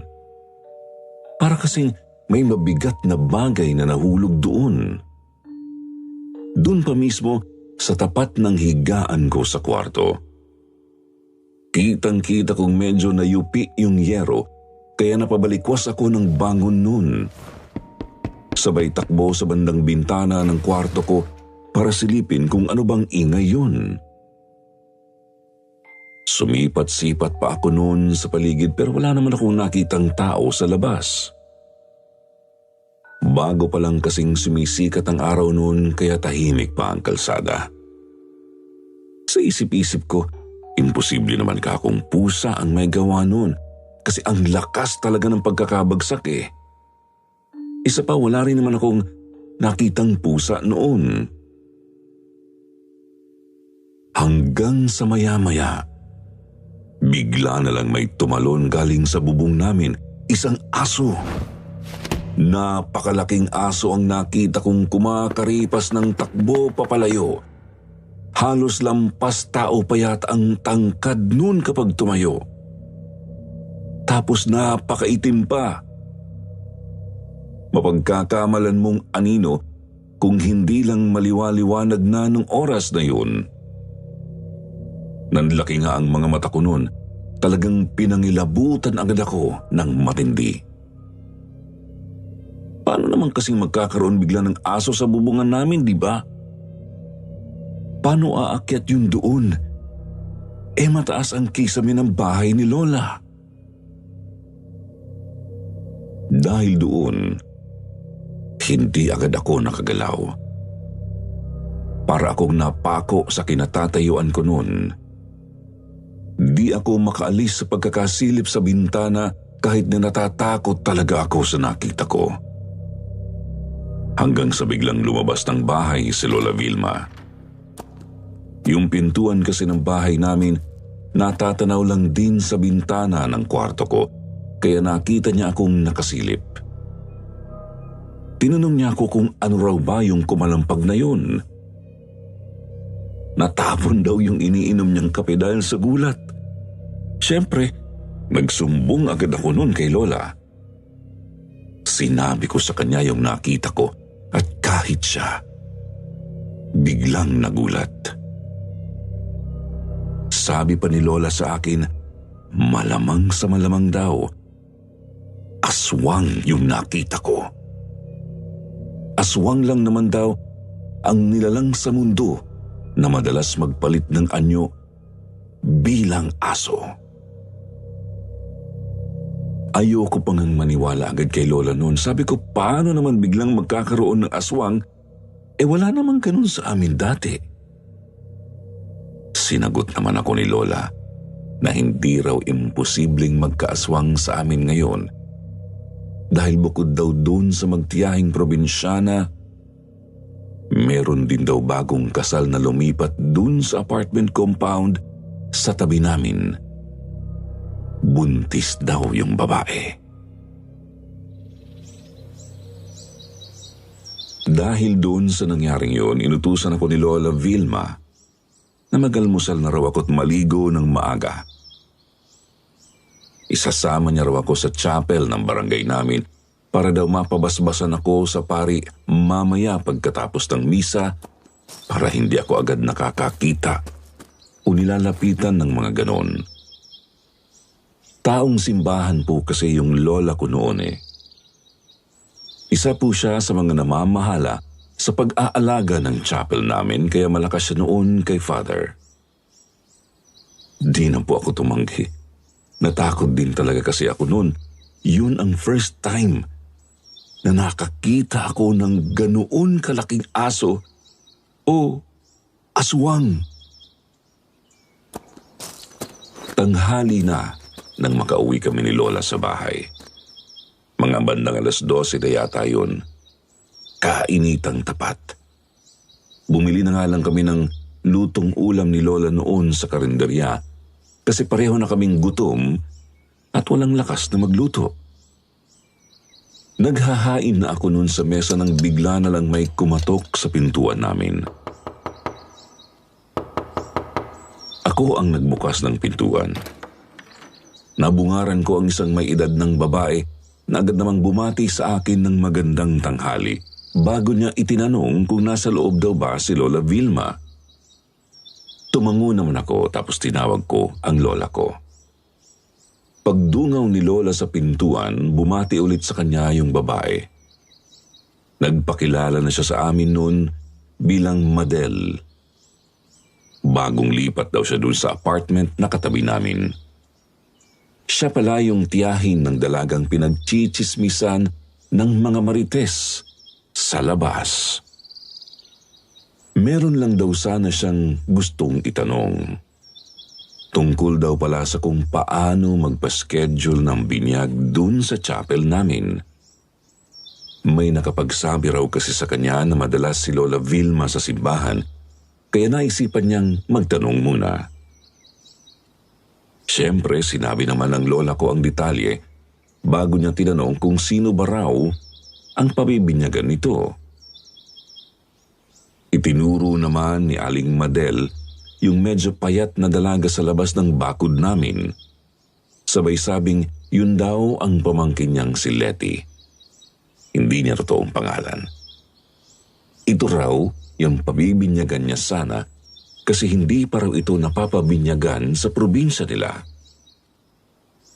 Nakatalikod si Letty noon sa amin kaya hindi ko agad nakita ang itsura niya. Pero nang tawagin siya ng kanyang tiyang Madel at nang simula na siyang lumapit sa amin, dun na halos malaglag ang pangako. Sobrang ganda talaga ng dalagang yun. Siya na yata ang pinakamagandang babaeng nakita ko sa buong buhay ko eh. Napakaputi, makinis, matangkad, malabote ang katawan. Ang haba-haba rin ho ng itim na itim niyang buhok. Kaya lang, tumatabon yun ng bahagya sa mukha niya. Di ko nga maalis ang titig ko doon sa dalagang yun, kaya napansin ko pati yung pilik mata niyang natural ding mahaba at pakurba. Kahit yung labi niya, natural na mapula din.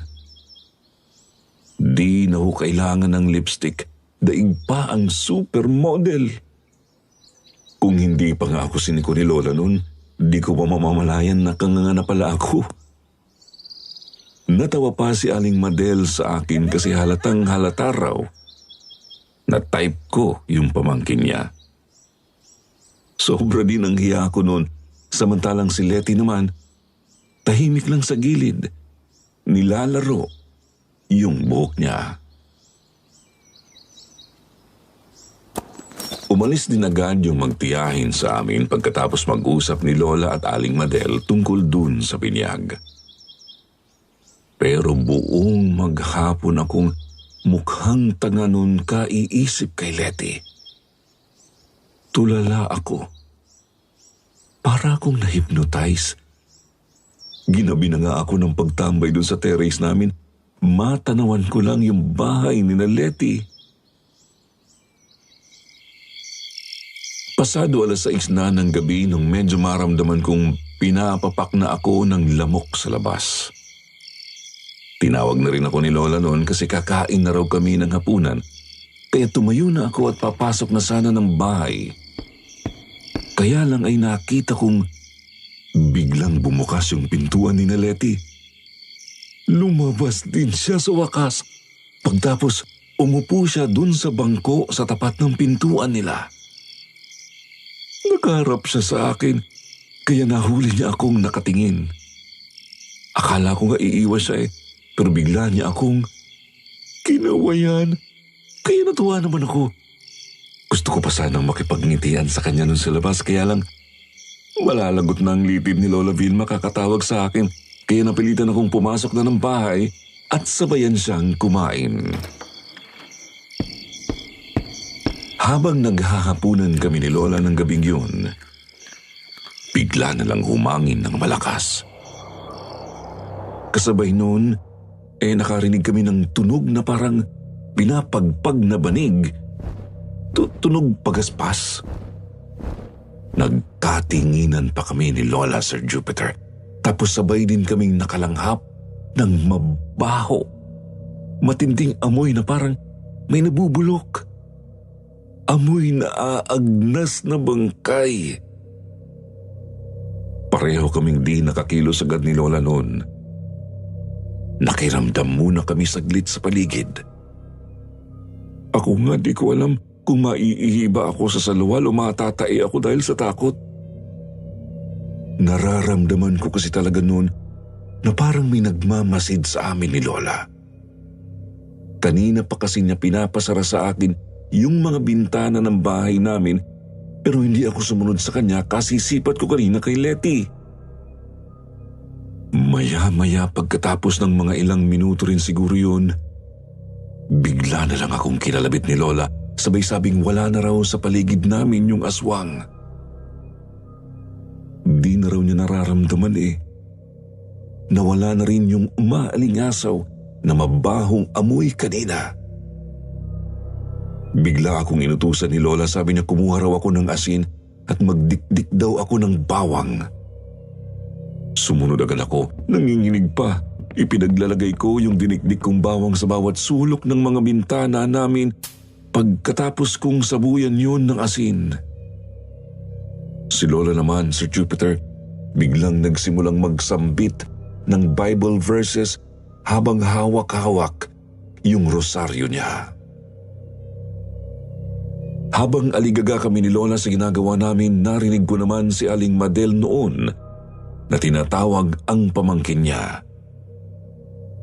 Nakailang tawag din si Aling Madel noon hanggang sa maya-maya narinig kong biglang sumagot si Letty. Pareho kaming nagulat ni Lola dahil yung boses ni Letty sobrang lapit lang sa amin. Saka ko lang napansing nandoon pala siya sa tapat ng hindi naman kataas ang bakod namin. Umiling-iling si Lola Vilma. Bigla akong tinitigan ng masama na para niya akong pinagbibintangan. Sabi niya, kakikilala lang daw namin ni Letty. Mukhang may usapan na raw agad kaming magkita ng patago. Inambaan pa nga ako ni Lola ng tsinelas noon. Pero todo tanggi naman ako. Hindi ko rin naman talaga alam kung ano ang ginagawa ni Letty dun sa tapat namin. Para kasi siyang may sinisipat. Akala tuloy ni Lola ako yun. Kinabukasan, kumatok ulit si Aling Madel sa bahay namin. Nagpapasama siya kay Lola sa may chapel kasi magpapaschedule na nga raw siya ng binyag. Ang gusto raw po kasi niya sa mismong debut daw ni Letty ito mabinyagan, kaya ngayon pa lang magpapalista na siya kung pwede. Ang kaso, hindi raw kasi siya masasamahan ni Letty noon. Masama raw kasi ang pakiramdam nito. Dahil doon, medyo nag-alala ako sa kanya. Pero saglit lang naman ay umuwi na rin agad si Lola at Aling Madel. Kaya nakampante rin agad ako. Malungkot nga lang noon si Aling Madel pagka-uwi nila dahil hindi na raw nila nakuha yung date na gusto niya. Meron daw kasi nakaschedule na pupuntahan sa date na yun si Father. Kaya kinabukasan na lang ito mabibinyagan. Pumayag na lang din daw si Aling Madel kahit halatang labag iyon sa loob niya at hindi ko alam kung bakit. Maghapon akong hindi nakasilay kay Letty. Kasi nga, hindi rin siya lumabas ng bahay simula umaga. Natapos ko na lahat ng gawain ko sa bahay, hindi ko pa rin siya nakita. Natulog na lang tuloy ako maghapon. Mag-aalas 5 na ng hapon noon nang bigla kong maalala na hindi ko pa pala napapakain yung mga alaga naming manok. Wala kasi si Lola noon. May pinuntahang lamay kaya ako lang mag-isa noon sa bahay namin. Yari ako kay Lola kapag nalaman niyang hindi ko napakain yung manok namin bago dumilim. Kaya karipas agad ako ng takbo sa likod bahay. Pero pagdating ko doon, Sir Jupiter, para akong nanlamig. Tumambad sa akin yung mga alaga naming manok na pare-pareho ng patay. Pati yung tandang namin, nakita kong pugot na ang ulo. Nagkalat ang mga balahibo nila sa lupa. Tuyot na ang mga dugo. Halos maubos na rin lahat ng laman loob kasi wakwak lahat ng tiyan nila. Akala mo inatake ng malaki at mabangis na hayop kasi nakita kong butas-butas din ang katawan nila para silang pinagkakagat bago sinipsip ng maigi ang dugo nila hanggang sa masaid. Bigla akong nagtatakbo nun palabas. Natakot ako. Sabihan niyo na akong duwag pero talagang kinilabutan ako ng gusto. Nung una, kinakaya ko pa yung mga pagpaparamdam lang eh. Pero yung atakihin at kainin na ang mga alaga naming manok, di kaya kako, kami na ang isunod ng aswang na yun. Pinuntahan ko sa kabilang kanto si Lola kung saan siya nakikipaglamay noon. Medyo madilim na rin kasi noon at nag-aalala akong maglakad siya na mag-isa pa uwi. Nagulat pa nga siya nung makita niya ako eh. Hindi naman ako nagpatumpik-tumpik pa noon at sinabi ko agad kay Lola ang nangyari. Pabulong lang ang pagkakasabi ko kasi baka may makarinig eh. Dahil doon, inaya niya na agad akong umuwi.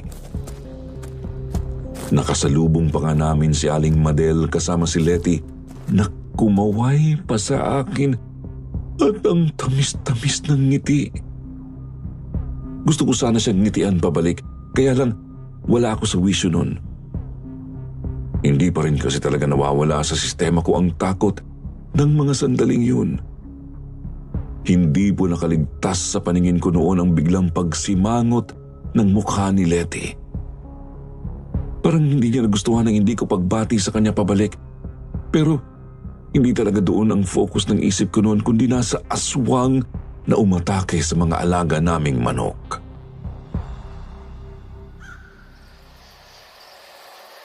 Kinabukasan, nagpatawag na ng mga magdadasal si Lola para magkaroon daw ng proteksyon ang bahay namin. Nagsimula sila ng mga 3:00 ng hapon hanggang 5:00.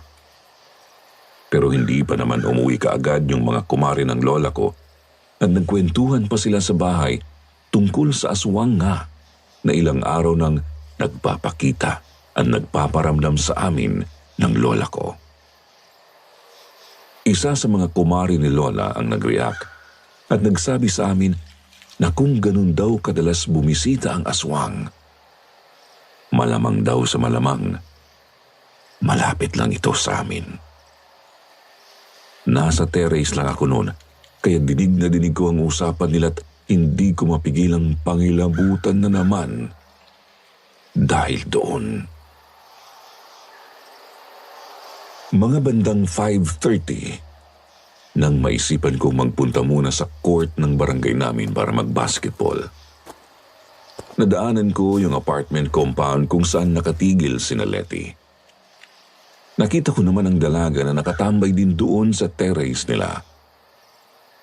Mukhang kalalabas lang kasi hindi ko naman siya nakita doon kanina eh.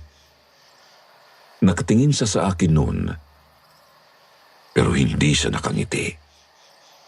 Seryoso ang mukha ni Letty. Tapos napansin kong parang nanlalaki ang mga mata niya. Di ko alam kung namamalikmata lang ba ako noon pero parang kakaiba talaga ang aura ni Letty noon. Di ko na lang tuloy sa pinansin at dumiretso na ako sa pupuntahan ko. Siguro mahigit 1 oras din akong nagpapawis noon sa court nang maisipan ko nang umuwi. Pawis na ako noon kaya nagubad ako ng suot kong t-shirt. Nag-shortcut ako dun sa banda sa iskinitang palagi kong dinadaanan kapag nagmamadali akong umuwi galing sa court. Di ko alam kung bakit ba dun ko pa naisipang dumaan eh. Malubak naman ang daanang yun kasi hindi pa sementado tapos napapalibutan pa ng maraming puno ng mangga at kaimito. Parang gusto ko na tuloy kumaripas ng takbo lalo na at ang dilim-dilim nga pala dun kapag gabi dahil wala man lang ni isang street light. Di ko tuloy alam kung babalik ba ako sa pinanggaligan ko o hindi. Lalo na nung maya-maya, bigla na lang akong makarinig ng kakaibang huli at mga pagaspas ng pakpak sa may ulunan ko. Huli yun ng ik-ik o yung ibong nagbibigay ng babala kapag may aswang sa paligid. Ang tunog nun katulad ng pangalan niya, na kung minsan ay nahahaluan pa ng palatak na akala mo nanggagaling sa butiki. Sinasabayan din yun ng mga pagsiyap na parang sisiw na humihingi ng saklolo sa inahin. Ganun ang tunog ng ik-ik. Napatingala ako agad, Sir Jupiter, habang unti-unti nang nagtatayuan lahat ng balahibo ko sa katawan. Naririnig kong lumalakas yung huni ng ik-ik. Ibig sabihin nun, papalayo na ang aswang mula sa pwesto ko. Ibig sabihin, pwedeng kani-kanina lang ay minamatsagan niya ako. Kung hindi siguro nagbigay ng babala ang ik-ik na yun, malamang naging hapunan na ako ng halimaw. Doon na ako kumaripas ng takbo pa uwi. Ilang segundo lang ang inabot, nandoon na ako agad sa tapat ng apartment ni Aling Madel. Maliwanag na sa kalyeng banda sa amin kasi marami ng street light doon. Huminto muna ako sa pagtakbo para habulin ang paghinga ko nang bigla ko ulit noong matanawan si Letty. Nung una hindi pa ako sigurado kung si Letty nga ba ang nakita ko na nakadungaw dun sa bukas na bintana ng kapitbahay nilang buntis. Sinipat ko pa siyang maigi noon. Kaya napansin ko rin na nakalabas ang dila niya na umaabot hanggang ilalim ng baba. Kasabay nun, sumisinghot-singhot din siya. Akala mo siya may naaamoy na masarap na nilulutong putahe kasi parang ninanamnam niya pa ang pagsinghot niya. Nang mapalingon ito sa akin, doon ako naging sigurado, Sir Jupiter. Si Letty nga yun. Nung nakita ako ni Letty, bigla na lang siyang tumakbo papasok sa loob ng apartment nila. Isinara niya bigla yung pinto pati yung kurtina sa may bintana nila. Ganun din ang ginawa ko. Tatakbo ako noon papasok sa bahay namin habang tinatawag ko si Lola. Halatang natataranta ako sa boses ko kaya karipas din ng lapit si Lola sa akin. Tinanong niya ako kung napano raw ba ako.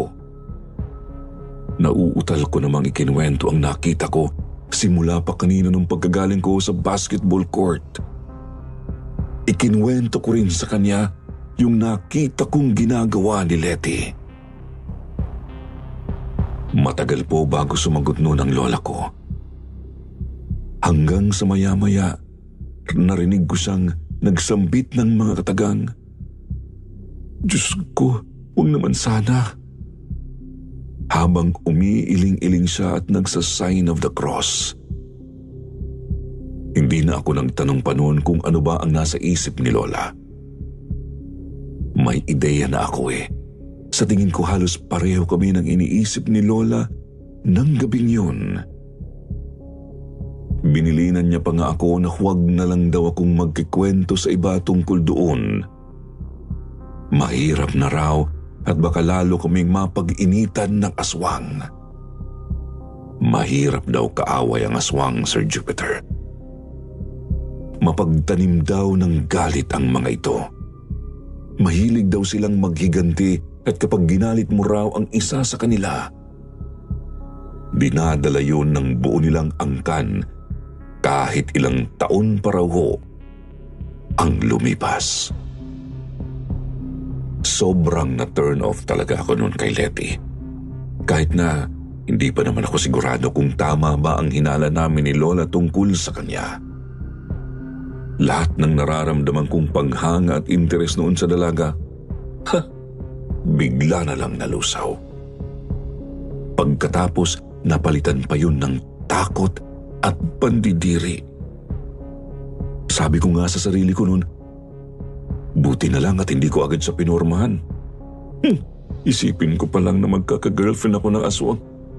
Nasusuka na ako. May isang linggo rin yata akong halos hindi lumabas noon ng bahay para lang iwasang makita si Letty. Kahit sa terrace namin, hindi na ako naglalagi doon, lalo na kapag gabi. Napansin ko rin kasi na tuwing gabi ko nga lang nakikitang lumalabas si Letty.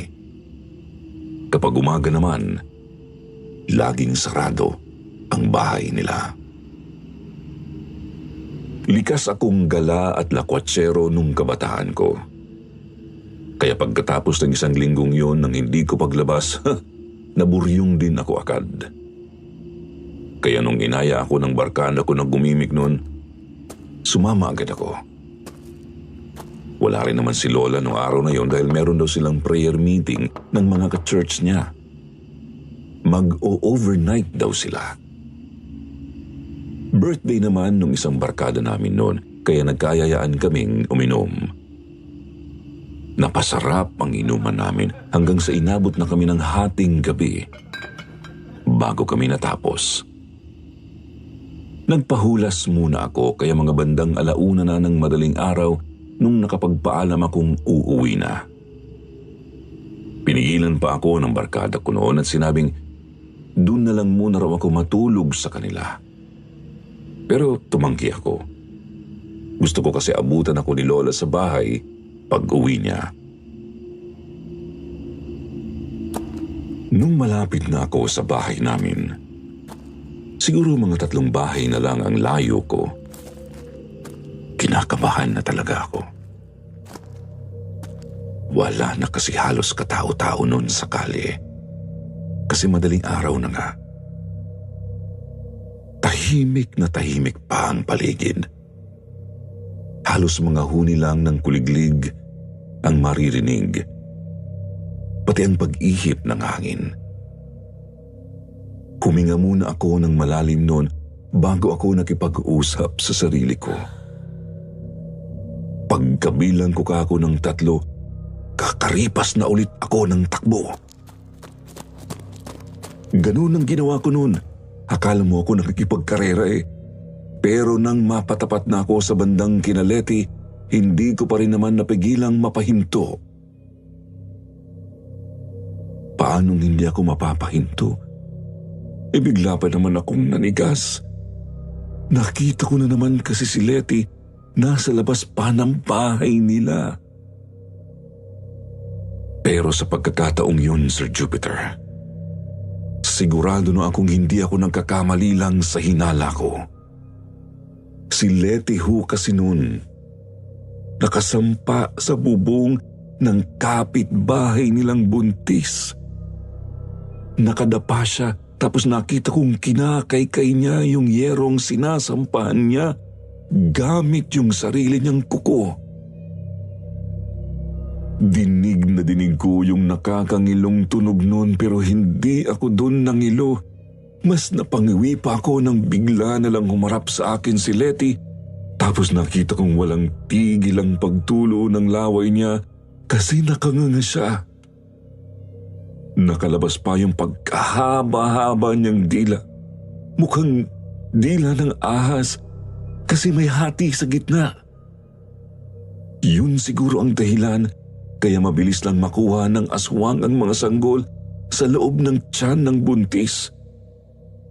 Para silang may sariling pansipit sa dila nila.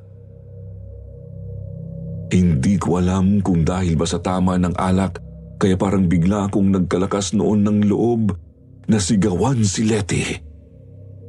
Tinawag ko siya sa mismong pangalan niya, Sir Jupiter, bago ko siya tinanong kung ano ang ginagawa niya dun sa bubungan. Bigla akong hinarap ni Leti. Iba na ang hitsura. Kulubot na po noon ang mukha niya tapos nakalabas na yung malalaki at matutulis niyang ngipin. Namumula ang mata. Nanlilisik, parang gusto niya akong kainin.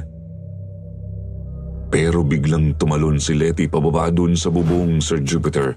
Para siyang hayop nun na tumakbo palayo gamit ang mga kamay at paa niya. Humihingal siya na parang aso. Dinig na dinig ko. Nakalawit pa rin kasi noon ang dila niya. Tapos bigla na namang nag-amoy bulok na malansa. Kagaya ng naamoy namin ni Lola nung kumakain kami. Nakakadiri. Kay Leti pala nang gagaling ang amoy na yun. Bigla kong naalala yung mga alaga naming manok ng lola ko na bigla na lang pinatay. Malamang kako ay si Leti din ang tumira noon, kaya lalong nadagdagan ang tapang ko noong habulin siya. Hinabol ko siya noon kahit hanggang sa makapasok na siya ng bahay. Kinalampag ko pa nga ang pintuan nila noon. Pinalalabas ko siya. Pero hindi si Leti ang lumabas ng sandaling yun kundi si Aling Madel. Medyo nagwawala na ako noon. Sabi niya, huminahon daw muna ako. Sagot ko naman, paano ka ako hihinahon?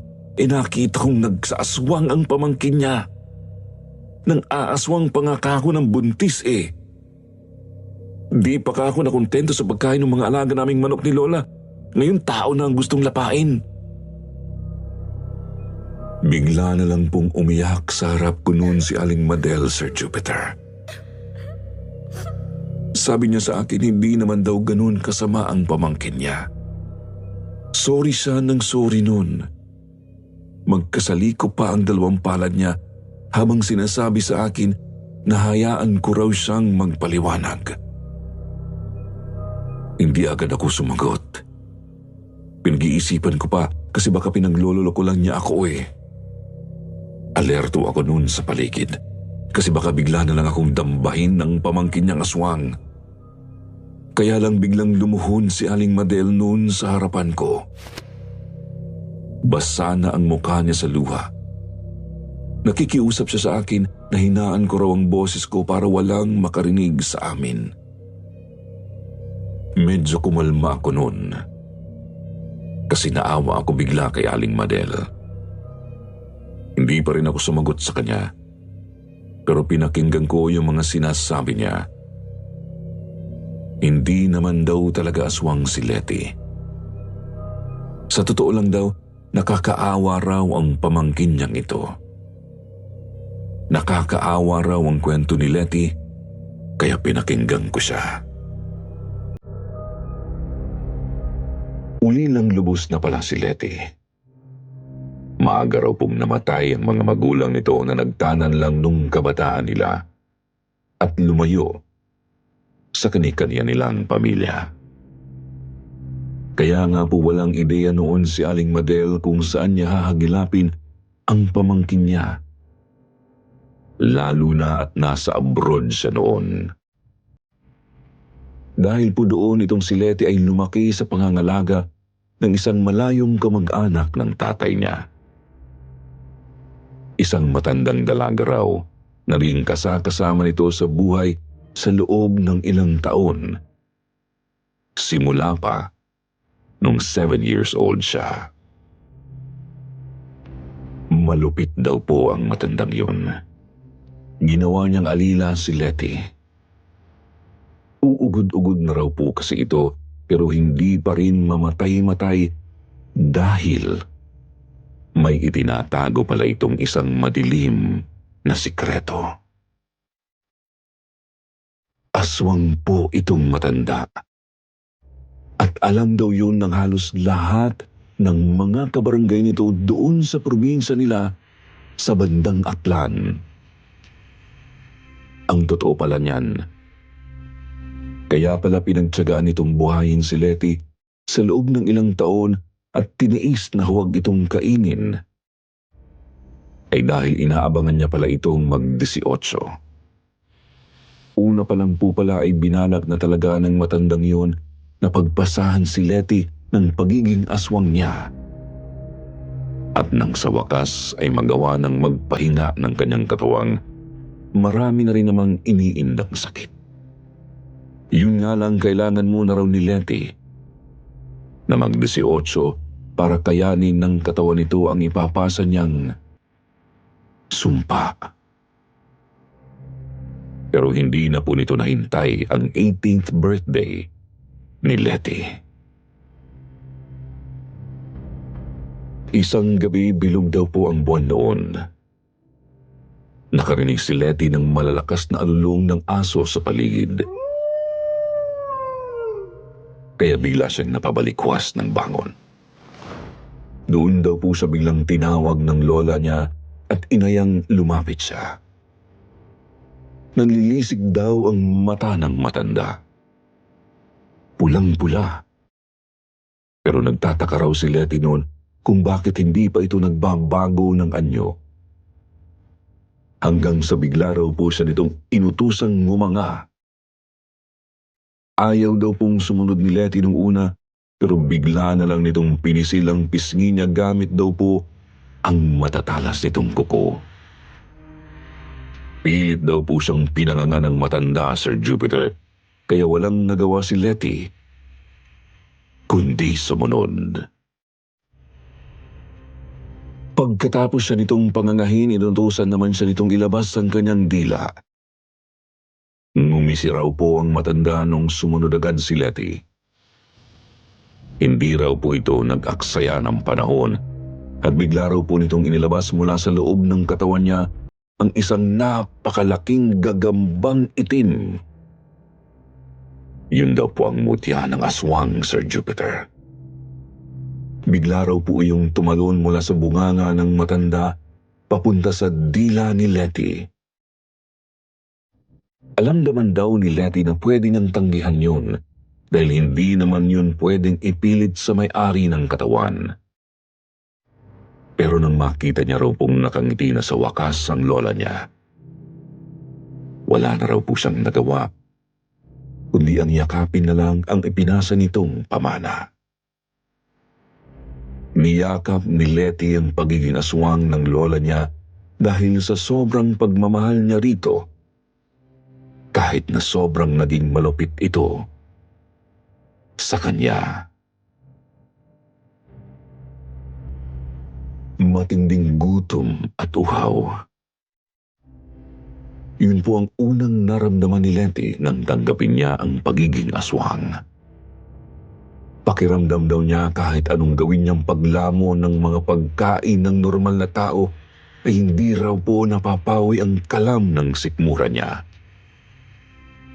Hanggang sa makatikim daw po siya ng buhay na hayop. Yung alaga niyang aso na halos kasabay niya ng lumaki, yun po ang naging unang putahe na nakapagpabusog sa kanya. Ayon pa rin po kay Aling Madel. Huli na po nang matagpuan na sa wakas ni Aling Madel si Letty. Talagang aswang na ang pamangkin niya. At nalaman niya na parang hinahunting na raw po ito noon sa probinsya nila. Natakot si Aling Madel para sa buhay ni Letty. Kaya sinubukan niyang humanap ng solusyon para gumaling ang pinakamamahal niyang pamangkin. Kung saan-saan na raw po sila nakarating, Sir Jupiter. Kung kani-kaninong albularyo, manggagamot at pastor na raw sila lumapit. Pero wala pa rin silang napala. Sobrang tumitindi raw po ang sintomas ni Letty kasi kung minsan ay hindi nito kayang kontrolin ng sarili. Minsan daw po ay parang hindi na rin ito nakakakilala. May pagkakataon nga raw po na habang natutulog si Aling Madel, bigla na lang siyang nakaramdam na parang merong dumidila sa mga daliri ng paa niyang nakalabas sa kumot. Pagmulat niya raw po ng mata, nakita niya si Letty na para na siyang tinitikman. Siyempre sobrang takot ang naramdaman ni Aling Madel noon. Ang naisip niya agad ay pabayaan na si Letty dahil kahit siya ay kinatatakaman na nito. Pero bigla daw pong natauhan si Letty noon. Bigla itong tumalon papalayo kay Aling Madel, tapos pinukpok nito ng pinukpok ang sariling ulo hanggang sa magdugo na iyon. Pinarusahan ni Letty ang sarili niya dahil sa nagawa niya sa tiyahin. Doon daw po na-realize ni Aling Madel na lalong kailangan siya ni Letty at hindi niya dapat ito sukuan. Hanggang sa nakarating daw sila sa bandang Bulacan. Isang manggagamot daw po doon ang nakapagsabi sa kanila na subukan niyang pabinyagan si Letty sa simbahan. Kumbinsihin niya raw ang dalaga na magbalik loob sa Diyos at itakwil ang kasamaang niyakap niya nung tanggapin niyang pagiging aswang ng lola niya. Ito raw po yung panahong malapit na silang lumipat noon sa may amin. Kaya pala inasikaso agad ni Aling Madel ang binyag ni Letty noon kahit ilang araw pa lang silang nakakalipat. Ramdam kong totoo ang ikinikwento sa akin ni Aling Madel noon, Sir Jupiter. Lalo pa nung maya-maya ay inabutan niya ako ng itak bago niya ako inayang pumasok sa bahay nila. Sabi niya sa akin tingnan ko raw si Letty para mapatunayan ko mismo na mali ako nang hinalang masama ang pamangkin niya. Medyo nagdadalawang isip pa ako nung una. Pero narinig kong umuungol si Letty noon sa loob ng bahay nila. Para siyang umiiyak. Pero dahil sa pagbabagong anyo niya, nagtutunog nakakatakot yung boses niya. Para kasing dumodoble yun, akala mo siya sinasapian. Nakumbinsi akong pumasok sa bahay nila. Sobrang higpit ng hawak ko sa itak. Tumatagaktak pa ang pawis ko kada hakbang ko noon paakyat sa second floor ng apartment nila. Nung nasa tapat na ako ng pintuan ng kwarto ni Letty, nakakarinig na ako ng paglangit-ngit ng kama. Marahan kong sinipa yung pintuan ng kwarto niya at unti-unti yung bumukas. Hanggang sa nakita ko na nga po si Letty na may kagat-kagat na lubid sa bibig niya. Ganun pa rin ang itsura niya, Sir Jupiter. Nakakatakot pa rin siya at mukha pa rin siyang halimaw, pero umiiyak siya. Kitang-kita ko tumutulo ang luha ni Letty habang pilit niyang itinatali ang sarili niya dun sa pinakabakal ng kama niya. Para pa nga siyang natakot nang makita niya ako at lalong tumulo ng tumulo ang luha niya. Halata pong nahihirapan siya sa sitwasyon niya, Sir Jupiter. Parang gusto niya na talagang humingi ng saklolo, pero hindi niya alam kung kanino. Ang sabi ni Aling Madel, may mga pagkakataon lang daw talagang hindi kayang pigilan pa ni Letty ang gutom niya. Kaya nakagagawa siya ng mga bagay na labag sa loob niya.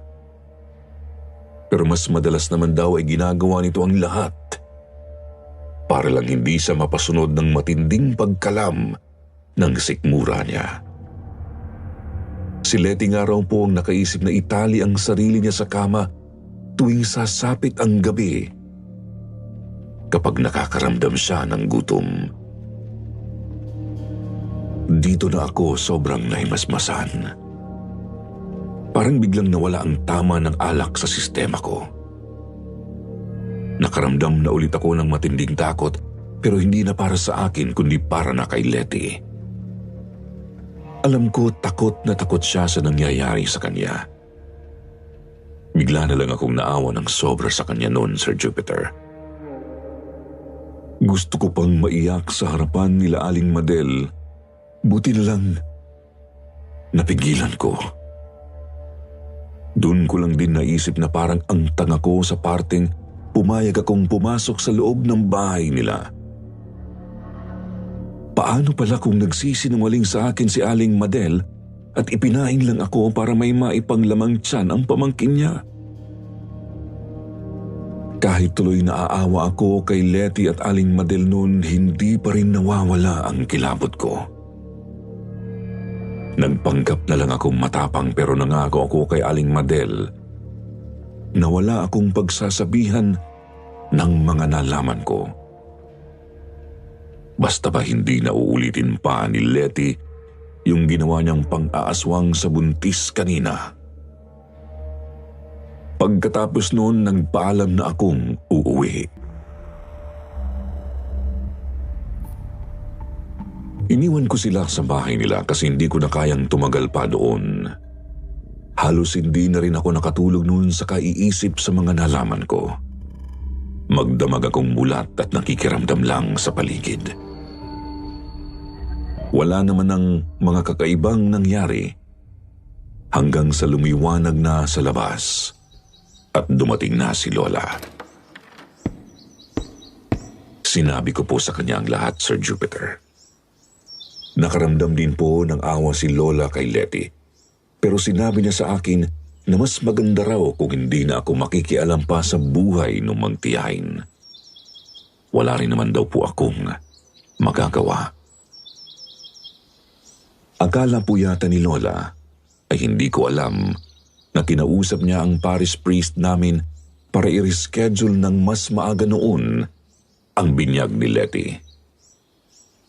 Kinumbinsi niya si Father na binyagan si Letty sa mismong kaarawan nito at sa huli ay pumayag din ito.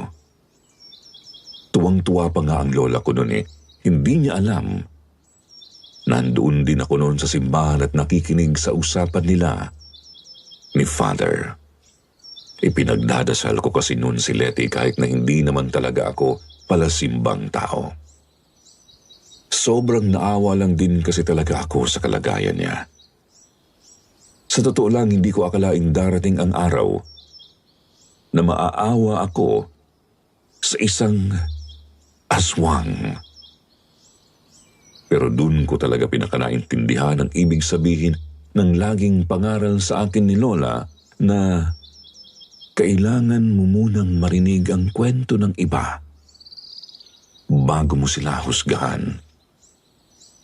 Dahil hindi mo naman alam kung ano ang pinagdaanan nila para mapunta sila sa ganong sitwasyon.